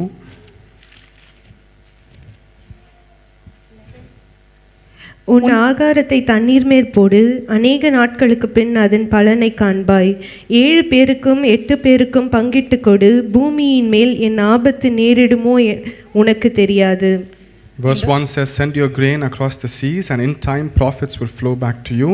In verse 2 it says, divide your investments among many places, for you do not know the risk that might lie in one. இந்த வசனம் எதுக்கு ரிலேட்டட் இருக்குது என்றால் 9ஆம் வசனம் 2 கொரிந்தியர்ல 9:9 சொல்கிறது, வாரி இறைத்தான் ஏழைகளுக்கு கொடுத்தான், அவனுடைய நீதி என்றென்றைக்கும் நிற்கும் என்று எழுதியிருக்கிறபடியாகும் என்று. வாரி இறைத்தான் ஏழைகளுக்கு கொடுத்தான், கொடுக்கும் பொழுது நம்ம ஒரு நாளுமே குறைஞ்சு போக மாட்டோம், நம்மளுடைய நீதி என்றென்றைக்கும் நிற்கும் என்று தான் வசனங்கள் சொல்கிறது. அநேக நேரங்கள் வந்து சில பேருடைய எண்ணங்கள் எப்படி இருக்கிறதுனா, நம்மளுக்கு இருக்கிறதை கொடுத்து விட்டோன்னா நம்ம இழந்து விடுவோம் அப்படிங்கிறது, நம்ம கிட்ட இருக்கிறது போய்விடும் அப்படிங்கிறது தான் சில பேருடைய எண்ணங்களாக இருக்கும். ஆனால் அப்படி கிடையாது. வசனம் சொல்லுகிறது, உன்னுடைய ஆகாரத்தை நீ தண்ணீர் மேலே போடும்போது, ஆகாரத்தை தண்ணீர் மேலே போடும்போது எப்படி இருக்கும்? ஒன்றுமே இல்லை. அது எப்படி ஆகும் நம்மளுக்கு தெரியாது. வேஸ்ட் ஆகுமா இல்லை எப்படி, மீன்ஸ் அது என்ன, அந்த வசனம் என்ன சொல்லுகிறதுனா, ஒரு ஆகாரத்தை தண்ணீர் மேலே போடும்போது நம்ம நினைப்போம் ஓகே அது வேஸ்ட்டாக போகும் அப்படின்னு சொல்லிட்டு. ஆனால் அது வேஸ்ட்டாக போகாது, அநேக நாட்களுக்கு பின்பாக உனக்கு பலன் தரும் அப்படின்னு சொல்லுகிறது வந்து இந்த ஜெனராசிட்டியை பற்றி தான் அந்த சொல்லுகிறது. அதாவது கொடுக்கும்போது நம்ம நினைப்போம் ஐயோ என்கிட்ட இருக்கிறதெல்லாம் வேஸ்ட்டாக போயிடுச்சே, நான் கொடுத்துட்டேனே அப்படின்னு யோசிப்போம். ஆனால் அப்படி கிடையாது. நீங்கள் கொடுக்குற ஒவ்வொரு காரியத்தையும் கர்த்தர் பார்த்து கொண்டிருக்கிறார். அநேக நாட்களுக்கு பின்பு உங்களுக்கு அதனுடைய பலன் கிடைக்கும் என்பதுதான் அந்த வசனத்தினுடைய அர்த்தம். A lot of times giving might feel like a loss whenever you give, something goes out of your hand or goes out of your pocket, but an important thing to highlight is that as you give, you do not know the profit that will come back to you, you do not know the return of the generosity that you give. So it's important for all of us to practice whenever we give with generosity. ஆமென். அடுத்ததாக நம்ம கொடுக்கறது வந்து நம்ம plan பண்ணி நம்ம கொடுக்க வேண்டும். அது வந்து இதே 2 கொரிந்தியர் 9ஆம் அதிகாரம் 3 முதல் 4 வரைக்கும் உள்ள வசனங்களை வாசிக்கும் பொழுது அப்போஸ்தலனாகிய பவுல் சொல்கிறார், அப்படி இருந்தும் உங்களை குறித்து நாங்கள் சொன்ன புகழ்ச்சி இந்த காரியத்தில் வீணாய் போகாமல் நான் சொன்னபடி நீங்கள் ஆயத்தப்பட்டவர்களாய் இருப்பதற்கு இந்த சகோதரரை அனுப்பினேன்.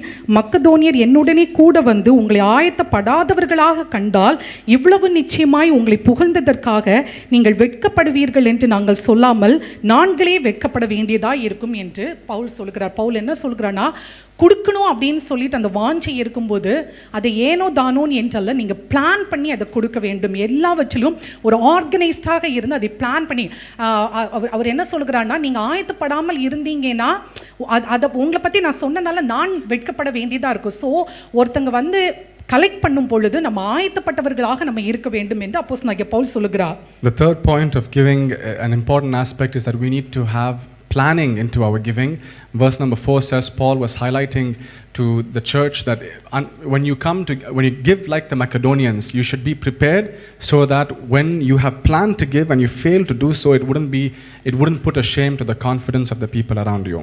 ஆமென். அடுத்தது வந்து கொடுப்பது வந்து எப்படி இருக்க வேண்டும் என்றால் பிரைவேட்டாக இருக்க வேண்டும். அது எல்லாருக்கும் நம்மளுக்கு தெரிந்த ஒரு வசனம். மத்தேயு 6ஆம் அதிகாரம் 3ஆம் வசனம் என்ன சொல்கிறது? மத்தேயு ஆமென். நம்ம வந்து செய்கிறது வந்து ஒரு பிரசித்திப்படுத்துவதற்காகவோ இல்லை மற்றவர்களுக்கு நான் செய்தேன் என்று சொல்லுவதற்காகவோ அல்ல. நீயோ தர்மம் செய்யும் பொழுது உன் தர்மம் அந்தரங்கமாக இருப்பதாக உன் வலது கை செய்கிறதே உன் இடது கை அறியாதிருக்க கடவது என்று. ஆமென். ஹல்லேலூயா.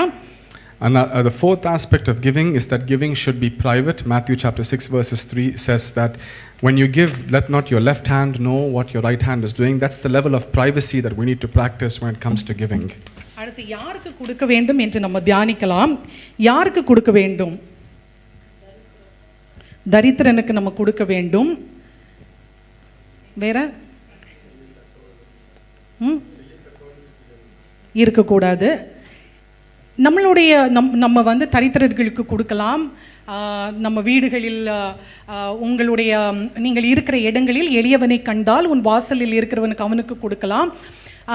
நம்ம ஏற்கனவே பார்த்தது மாதிரி பரிசுத்தவான்களுக்கு கொடுக்கிறார்கள், சபையை வந்து ரினோவேட் பண்ணுகிறதற்காக கொடுக்கிறார்கள், லேவியர்களுக்கு கொடுக்கிறார்கள், ஆசாரியர்களுக்கு கொடுக்கிறார்கள். நம்ம யாருக்கு வேண்டும் என்றாலும் நம்ம கொடுக்கலாம். We are seeing who, the fifth aspect that we are looking at is whom do we need to give, and that's what we're going to be studying right now.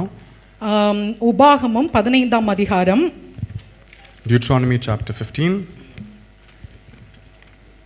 11-14 சொல்லுகிறது, தேசத்திலே எளியவர்கள் இல்லாமல் இருப்பதில்லை.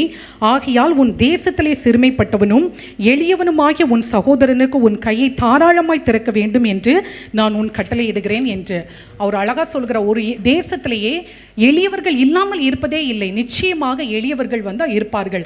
அவங்களுக்கு நம்மளுடைய கையை நம்ம தாராளமாய் திறக்க வேண்டும் என்று. Verse 11 highlights a particular people group. It says that they will always be poor in the land that you are living.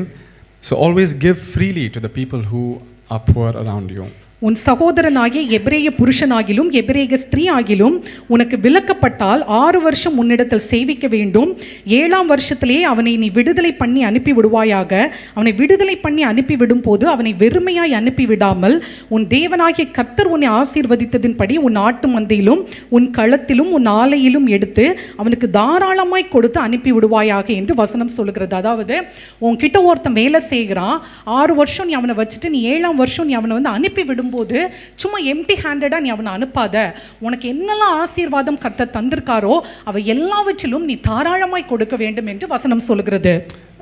There's a principle that's being put here on how to handle workers, and one important thing was whenever there's a worker who leaves you, as per this principle, after 6 years when the worker is leaving you on the 7th year, do not send him empty handed.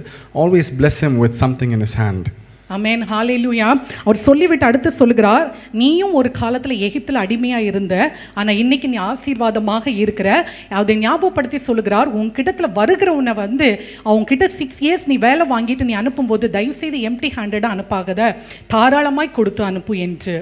That is God is reminding the people over there that you too were once in a place of poverty and in a place of slavery. And just as how you were freed from that same generosity, you are advised to exercise with the people who work with you and to bless them whenever they leave. இதே வசனத்தை நம்மளுடைய வாழ்க்கையில் நம்ம செயல்படுத்தி அப்படியே நீங்கள் compare பண்ணி பார்க்கும் பொழுது நம்ம கூட நம்மளுடைய வாழ்க்கையினுடைய நாட்கள் இந்த துபாய் தேசத்தில் வரும் பொழுது ஆரம்ப நாட்கள் நம்ம வந்து எப்படி இருந்தோம், இன்னைக்கு நம்மளை வந்து கர்த்தர் எவ்வளோ ஒரு அரியணையில் ஏற்றி வைத்து நம்மளை அழகு பார்க்கிற ஒரு தேவனாக இருக்கிறார் என்பது இங்கே பல குடும்பங்கள் அதற்கு நீங்கள் சாட்சியாக இருப்பீர்கள் என்று நான் நிச்சயமாக நம்புகிறேன். ஆமென். யாருமே ஆனால் கை தூக்கவே இல்லை. ஆமென். நம்மளுடைய ஆரம்ப நாட்களை யோசிச்சு பாருங்க. நம்ம இந்த துபாய் தேசத்தில் வரும்பொழுது ஒரு வேலைக்காக நம்ம திரிந்த நாட்கள், நம்மளுடைய அன்றைக்கு இருந்த நம்மளுடைய சேலரி இன்னைக்கு எவ்வளவாக நம்மளை பெருகி வைத்திருக்கிறார் கர்த்தர். அந்த நினைக்கும் பொழுது அவர் என்ன சொல்கிறான்னா, என்றைக்குமே நம்ம வீட்டில் ஒருத்தங்க ஒரு ஹெல்ப்புக்காக நம்மளுக்கு ஹெல்ப்பராக வருவாங்க தெரியுமா, நம்மளுடைய வீடுகளில் சில வேலைகள் செய்கிறதற்காக. தயவுசெய்து அவங்களுக்கெல்லாம் நம்ம வந்து நம்மளுக்கு வேண்டாம் அப்படின்னு இருக்கிறத வந்து நம்ம கொடுக்கவே கூடாது. நான் சொல்கிறது புரியுதா? நம்மளுக்கு வேண்டாம் அப்படின்னு நம்ம யோசிக்கிறத நம்ம நிச்சயமாக கொடுக்கவே கூடாது. அவங்களுக்கு கொடுக்கறது வந்து நல்லதே நம்ம கொடுக்க வேண்டும். வசனம் சொல்கிறது, உன் ஆசீர்வாதத்தில் உன் கழுத்தில் உன்னுடைய ஆட்டு மந்தையில் எல்லாவற்றிலும் நீ வந்து நல்லதே கொடு என்று. ஆமென், ஹalleluya. Just as how and our principle is also applied in our lives, just as how we have come into this country and we have experienced the grace of God and His mercy by establishing us and our families. When people come to work with us, when there are people who are working in our homes or working in our offices, we should always be in a position where we bless them with good things, not with just things that we do not need. ஆமென். சங்கீதம் 41:4 சொல்லுகிறது, சிறுமைப்பட்டவன் மேல் சிந்தை உள்ளவன் பாக்கியவான், தீங்கு நாளில் கர்த்தர் அவனை விடுவிப்பார், கர்த்தர் அவனை பாதுகாத்து அவனை உயிரோடே வைப்பார், பூமியின் மேல் அவன் பாக்கியவானாய் இருப்பான் என்று. ஆமென், ஹalleluya. சிறுமைப்பட்டவன் மேல் சிந்தை உள்ளவன் பாக்கியவான் என்று வசனம் சொல்லுகிறது. எத்தனையோ நாட்களில் வந்து நம்ம அந்த சம்மர்ல எல்லாம் பார்த்தீங்கன்னா நம்மளுடைய காரெல்லாம் நம்ம வந்து அந்த கார் பார்க்கிங்லேயோ இல்லை வெளியிலையோ பார்க் பண்ணிட்டு நம்ம வந்து ஒரு ஷாப்பிங் போகிறோம். ஷாப்பிங் போய் என்ன பண்ணுறோம், நம்ம வந்து ஒரு ட்ராலி ஃபுல்லாக ஷாப் திங்ஸாக நிரப்பிட்டு நம்ம வரும் பொழுது அந்த காரை வந்து துடைக்கிறவங்கக்கிட்ட நம்ம துடைக்கிறதுக்கு சொல்லிட்டு போயிட்டு திரும்ப வரும் பொழுது என்னைக்காவது ஒரு நாள் சரி இவ்வளோ வெயில நம்ம அவங்க நின்றுட்டு இருக்கிறாங்களே, நம்ம இவ்வளோ திங்ஸ் நம்ம வீட்டுக்கு வாங்கிட்டு போகிறோமே, அவங்களுக்கு ஒரு 10 dirhamsக்கு ஒரு ஜூஸு இல்லை ஏதாவது ஒரு ஃபுட் பேக்கெட் அப்படியெல்லாம் நம்மளுக்கு ஒரு சிந்தனை நம்மளுடைய வாழ்க்கையில் வருகிறதா? வேதம் சொல்லுகிறது, சிறுமைப்பட்டவன் மேல் நீ சிந்தை உள்ளவனாக இருந்தால் நீ பாக்கியவானாக தான் இருப்ப. ஆனால் சில நேரங்களில் அவனுக்கு ஒரு 10 ரூபாய் கொடுத்துட்டு அதில் எக்ஸ்ட்ரா ஒரு 5 dirhams கொடுக்கறதுக்கு நம்ம அநேக நேரங்கள் நம்ம யோசிக்கிறோம். அந்த 5 dirhamsனால நம்ம ஒன்றும் புர்ஜ் கலிஃபால் ஒரு ஃப்ளாட் நம்ம வாங்க போகிறதே கிடையாது, அப்படிதானா? ஆனால் அவங்களுக்கு அது நான் என்ன சொல்ல வரேன்னா, ஒரு 5 dirhams அல்லது ஒரு 10 dirhams எக்ஸ்ட்ரா கொடுக்கறதுனாலையோ இல்லை ஒரு 2 ஜூஸ் பாட்டில் நீங்கள் வாங்கிட்டு வந்து அவங்களுக்கு எக்ஸ்ட்ரா கொடுக்கறதுனாலையோ அவங்கள்ட்ட ஃபேஸில் ஒரு சிரிப்பு வரும் தெரியுமா, ஒரு சந்தோஷம் வரும் தெரியுமா? அதை பார்க்கிறதற்கு நம்ம எவ்வளோ கிருபை உள்ளவர்களாக நம்ம இருக்க வேண்டும் என்பதை தான் நான் இந்த காலை வேளையில் சொல்லுகிறேன். We're all encouraged to be people of giving and generosity in all aspects of our life. It could be in simple ways when people around us in the heat, when you see them working or cleaning your cars. It could be an act from you where you can buy something for them or give them something in their hand as a blessing, or maybe even a bottle of water that will go a long way. அமேன், ஹalleluya.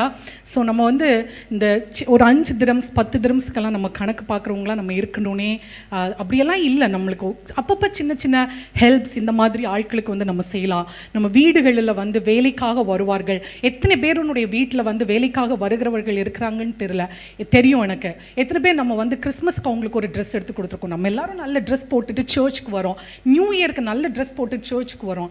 எத்தனை பேர் அவங்களுக்கு வந்து சரி நம்ம வந்து ஒரு dress எடுத்து கொடுப்போம், ஒரு புது ட்ரெஸ் எடுத்து கொடுப்போம் அப்படின்னு நம்ம எத்தனை பேர் யோசிச்சிருக்கோம்? ஒருவேளை நீங்கள் செய்கிறவர்களாக இருக்கலாம், நான் இல்லை என்று சொல்லவில்லை. பட் ஏன் நம்மளுக்கு அந்த மாதிரியான தாட்ஸ் இன்னும் அதிகமாக வரணும்? ஆமென், ஹalleluya. நம்ம கிறிஸ்துவனுடைய சாயலில் இருக்கிற நம்மளை பார்த்தவர்களை வந்து கிறிஸ்துவனுடைய அன்பை நம்ம அவங்க பார்க்குறவர்களாக இருக்க வேண்டும். ஸோ நான் என்ன சொல்கிறேன்னா, எப்பெல்லாம் நம்ம சந்தோஷப்படுகிற அந்த வேளையில் இல்லாதது வேண்டாங்கிறத கொடுக்கறத விட நம்ம நல்லதை நன்மையானதை அவர்களுக்கு நம்ம செய்கிற ஜனங்களாக நம்ம இருக்க வேண்டும். The people around us should always see that we are reflecting the love of Jesus. It could even be the people who work in our home, where it could be a simple thing where you could buy them something for Christmas, or you can buy them something for a special day, where you show generosity in giving and in ways and finding ways to give to the people around you. நீதிமொழிகள் 25:21 சொல்லுகிறது, உன் சத்ரு பசியா இருந்தால் அவனுக்கு புசிக்க ஆகாரம் கொடு, அவன் தாகமா இருந்தால் அவனுக்கு குடிக்க நீ நிச்சயமாக தண்ணீர் கொடு என்று. ஆமென். இனி நம்ம வந்து இந்த கொடுப்பதனால நம்மளுக்கு என்ன ஆசீர்வாதம் கிடைக்கிறது என்பதை குறித்து நம்ம தியானிக்கலாம். We will see now what's the blessings if we continue giving. நீதிமொழிகள் 11ஆம் அதிகாரம் 25வது வசனம். Proverbs chapter 11 verses 25.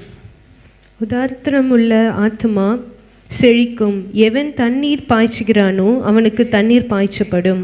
ஆமென், ஹalleluya.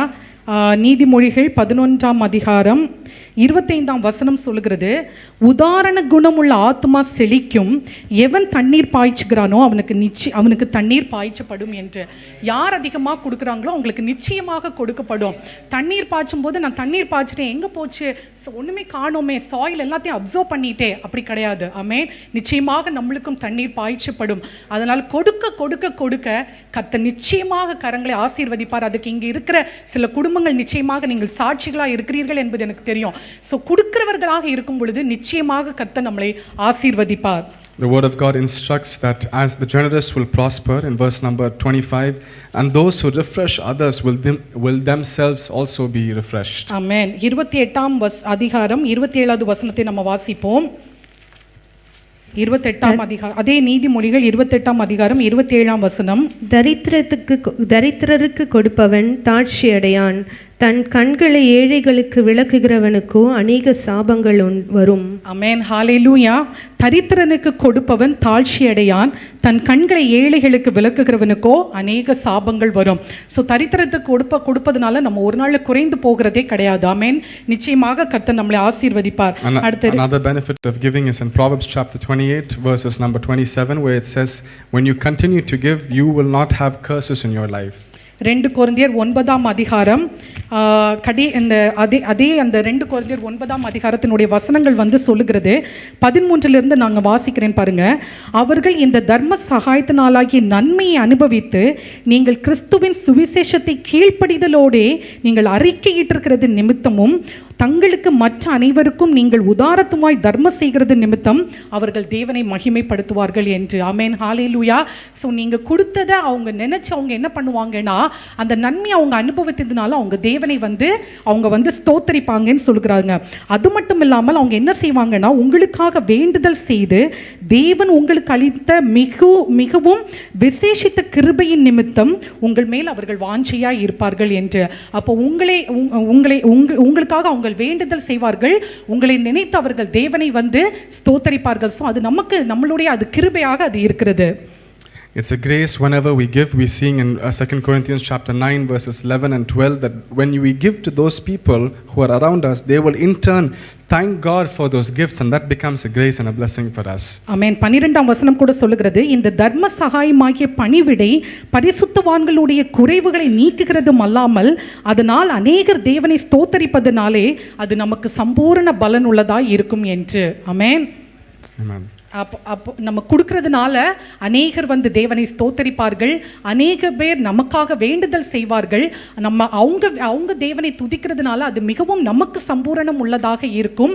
அது வந்து நமக்கு அது மிகுந்த கிருபை உள்ளதாக இருக்கும் என்று வசனம் சொல்லுகிறது. ஆமென். And through our giving we see that people around us start praising God, and that praise to God becomes a grace and a blessing for us.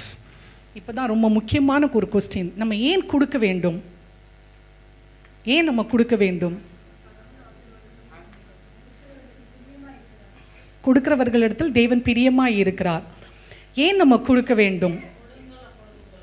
கொடுங்கள் அப்பொழுது உங்களுக்கு கொடுக்கப்படும், அமுக்கி குளிந்து சரிந்து விழும்படி நன்றாய் அளந்து உங்கள் மடியிலே போடுவார்கள், நீங்கள் எந்த அளவினால் அளக்கிறீர்களோ அந்த அளவினால் உங்களுக்கு அளக்கப்படும் என்று வசனம் சொல்லுகிறது. ஸோ நம்ம ஏன் கொடுக்க வேண்டும் அப்படின்னு சொல்லிட்டு நம்ம ஜஸ்ட் இப்போ தான் ரீட் பண்ணோம். கொடுக்கிறது என்பது தேவனுக்கு கீழ்ப்படுகிறது. ஆமென். இதே வசனம் இப்போ நம்ம வாசித்த வசனம் என்ன சொல்லுகிறதுனா, 13ஆம் வசனத்தை மறுபடியும் வாசிங்கள். அவர்கள் இந்த தர்ம சகாயத்தினாலாகிய நன்மையை அனுபவித்து நீங்கள் கிறிஸ்துவின் சுவிசேஷத்தை கீழ்ப்படிதலோடு நீங்கள் அறிக்கையிட்டது நிமித்தம். அப்படின்னா வேதம் நம்மளுக்கு கற்று தந்து நீங்கள் கொடுக்கிறவர்களாக இருங்கன்னு சொல்லிட்டு ஒரு சுவிசேஷன் நமக்கு கற்று தருகிறது. அதற்கு நீங்கள் கீழ்ப்படிதல் உள்ளவர்களாக இருக்கிறீர்கள் என்பதை நாங்கள் புரிந்து கொண்டோம்னு சொல்லிட்டு வசனம் சொல்லுகிறது. ஸோ ஏன் கொடுக்க வேண்டும் என்றால், தேவனுக்கு கீழ்ப்படுகிற பிள்ளைகளாக இருந்தால் நம்ம கொடுக்க வேண்டும். ஆமென். அதான் ரொம்ப சிம்பிள். தேவனுக்கு கீழ்ப்படுகிறேன் அப்படின்னு நம்ம சொன்னா நம்ம கொடுக்கிறவர்களாக நம்ம இருக்க வேண்டும். Finally, the reason why we need to give is highlighted in verse number 13. It says that because of your generosity, people around you will understand that you were obedient to God. And obedience is one of the reasons why we need to continue to give as Christians. Amen.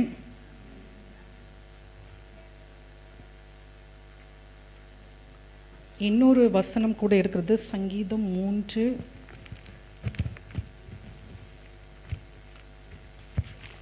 கர்த்தரை வந்து நம்ம வந்து எல்லாம் ஒருவேளை 13ஆம் வசனமா 13ஆம் அதிகாரமா இருக்குமோ?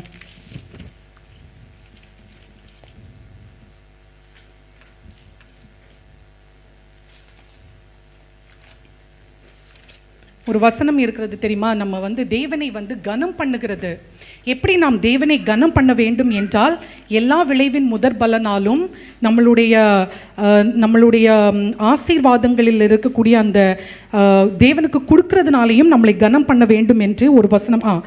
நீதிமொழிகள் 3ஆம் அதிகாரம் 9-10 வசனம். நீதிமொழிகள் 3ஆம் அதிகாரம் 9-10. உன் பொருளாலும் உன் எல்லா விளைவின் முதற் பலனாலும் கர்த்தரை கனம் பண்ணு, அப்பொழுது உன் களஞ்சியங்கள் பூரணமாய் நிரம்பும், உன் ஆலைகளில் திராட்சை ரசம் புரண்டோடும் என்று.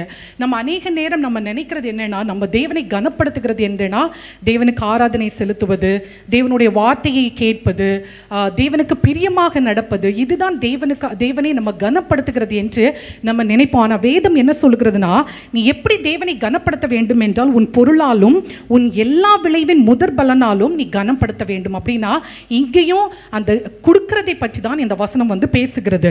Once again, the importance of giving is highlighted as an aspect where we can honor God. A lot of times honoring God we might think it as worship or prayer or committing ourselves to God, but one of the ways we can honor God in Proverbs chapter 3 verse 9 is with our giving, with our wealth. ஆமென். அப்போ நம்ம வந்து தேவனை கனம் பண்ணுகிற பிள்ளைகள் என்று நீங்கள் நினைக்கிறீர்கள்னா நம்ம கொடுக்கிறவர்களாக இருக்க வேண்டும். வசனம் சொல்கிறது, நீ கொடுக்கும் பொழுது உன் களஞ்சியங்கள் பூரணமாய் நிரம்பும், உன் ஆலைகளில் திராட்சை ரசம் புரண்டோடும் என்று. ஆமென். ஹalleluya. இந்த ஒரே ஒரு வசனத்தை மட்டும் நான் சொல்லி இந்த மெசேஜை முடிக்கிறேன். மல்கியாவினுடைய புஸ்தகம் 3ஆம் அதிகாரம் 8 முதல் 10 வரைக்குள்ள வசனங்களை நான் வாசிக்கும் பொழுது அநேக நேரம் நம்ம சொல்லுவோம், நான் எங்கே தேவனை வஞ்சிக்கிறேன் என்று. நம்ம இப்போ யாராவது உங்ககிட்ட நீ தேவனை வஞ்சிக்கிற அப்படின்னு சொல்லிட்டு சொன்னால் நம்ம என்ன சொல்லுவோம், நான் தேவனை ஒரு நாளுமே நான் வஞ்சித்ததே கிடையாதே என்று. ஆனால் வசனம் என்ன சொல்லுகிறது, மனுஷன் தேவனை வஞ்சிக்கலாமா, நீங்களோ என்னை வஞ்சிக்கிறீர்கள், எதனாலே உம்மை வஞ்சித்தோம் என்கிறீர்கள் என்று. ஆமென். யாராவது கேட்டால் நம்ம அப்படி தான் சொல்லுவோம், நான் தேவனை வஞ்சிக்கிறேன், நான் இல்லையே, நான் எதுலேயுமே அவரை வஞ்சிக்கல. ஆனால் எதில் வஞ்சிக்கிறீர்கள் என்று வசனம் சொல்லுகிறது என்றால் தசம பாகத்திலும் காணிக்கைகளிலும் தானே என்று. ஆமென், ஹalleluya. ஸோ நம்ம ஒருவேளை நம்ம நான் தேவனை வஞ்சிக்கலேன்னு நம்ம யோசிக்கலாம். ஆனால் நம்ம கொடுக்கிறவர்களாக நம்ம இல்லாமல் இருந்தால், நம்ம கர்த்தருக்கு கொடுக்க வேண்டிய தசம பாகங்களை காணிக்கைகளை நம்ம கொடுக்காமல் இருந்தால் நம்ம தேவனை வஞ்சிக்கிறவர்களாக இருக்கிறோம் என்று வசனம் சொல்லுகிறது. As we see in Malachi chapter 3 verses 8, giving should be an important aspect of our life so that we do not find ourselves in a position that we are cheating God. Amen, hallelujah. இந்த வருஷம் கர்த்தர் உங்களுடைய கையின் பிரயாசங்களை நிச்சயமாக அதிகமாக ஆசீர்வதிப்பார். இந்த ஆசீர்வதிக்கிற அந்த ஆசீர்வாதத்தில் நம்ம வீட்டில் வரவங்க கிட்ட, எளியவர்களுக்கு, தேவைகளில் இருக்கிறவர்களுக்கு, ஊழியங்களுக்கு, சபைகளுக்கு, இவாஞ்சலிஸ்ட்டுக்கு, மிஷனரிஸுக்கு, இப்படி யாரையாவது ஒருத்தங்களை நம்ம தாங்குகிறவர்களாக, நம்ம கொடுக்குற ஜனங்களாக நம்ம நிச்சயமாக இருக்கும்படிக்காக நீங்கள் அந்த வாஞ்சியோடு ஜெபிக்கும் பொழுது கர்த்தர் நிச்சயமாக அந்த கிருபை உங்களுக்கு கொடுப்பார். அது மட்டும் இல்லாமல் நான் ஏற்கனவே சொன்னது போல அந்த ஒரு ஃபினான்ஷியல் மேனேஜ்மெண்ட் எனக்கு கற்றுத்தாருங்கன்னு கர்த்தர் கேட்கும் பொழுது அந்த பணங்களை எப்படி நேர்த்தியாக ஞானத்தோடு கையாள வேண்டும் என்கிற கிருபையை நிச்சயம் அந்த ஞானத்தை கர்த்தர் உங்களுக்கு நிச்சயமாக பெருக செய்வார். We believe as a church that God will also instruct you all to be people who give to ministry and give to mission support, and He will also teach you the grace to manage your finances wisely. Amen. Amen. கர்த்தர் தாமே ஆசீர்வதிப்பாராக. Hallelujah. நம்முடைய பிதாவாகிய தேவனுடைய அன்பும் நம்முடைய கர்த்தராகிய இயேசு கிறிஸ்துவினுடைய கிருபையும் பரிசுத்தாவினுடைய ஐக்கியமும் அன்யோன்ய ஐக்கியமும் நம்ம அனைவரும் கூட இப்பொழுதும் எப்பொழுதும் சதா காலமும் கிறிஸ்து திரும்ப வரவரையும் இருப்பதாக. ஆமேன். அல்லேலூயா, அல்லேலூயா, அல்லேலூயா.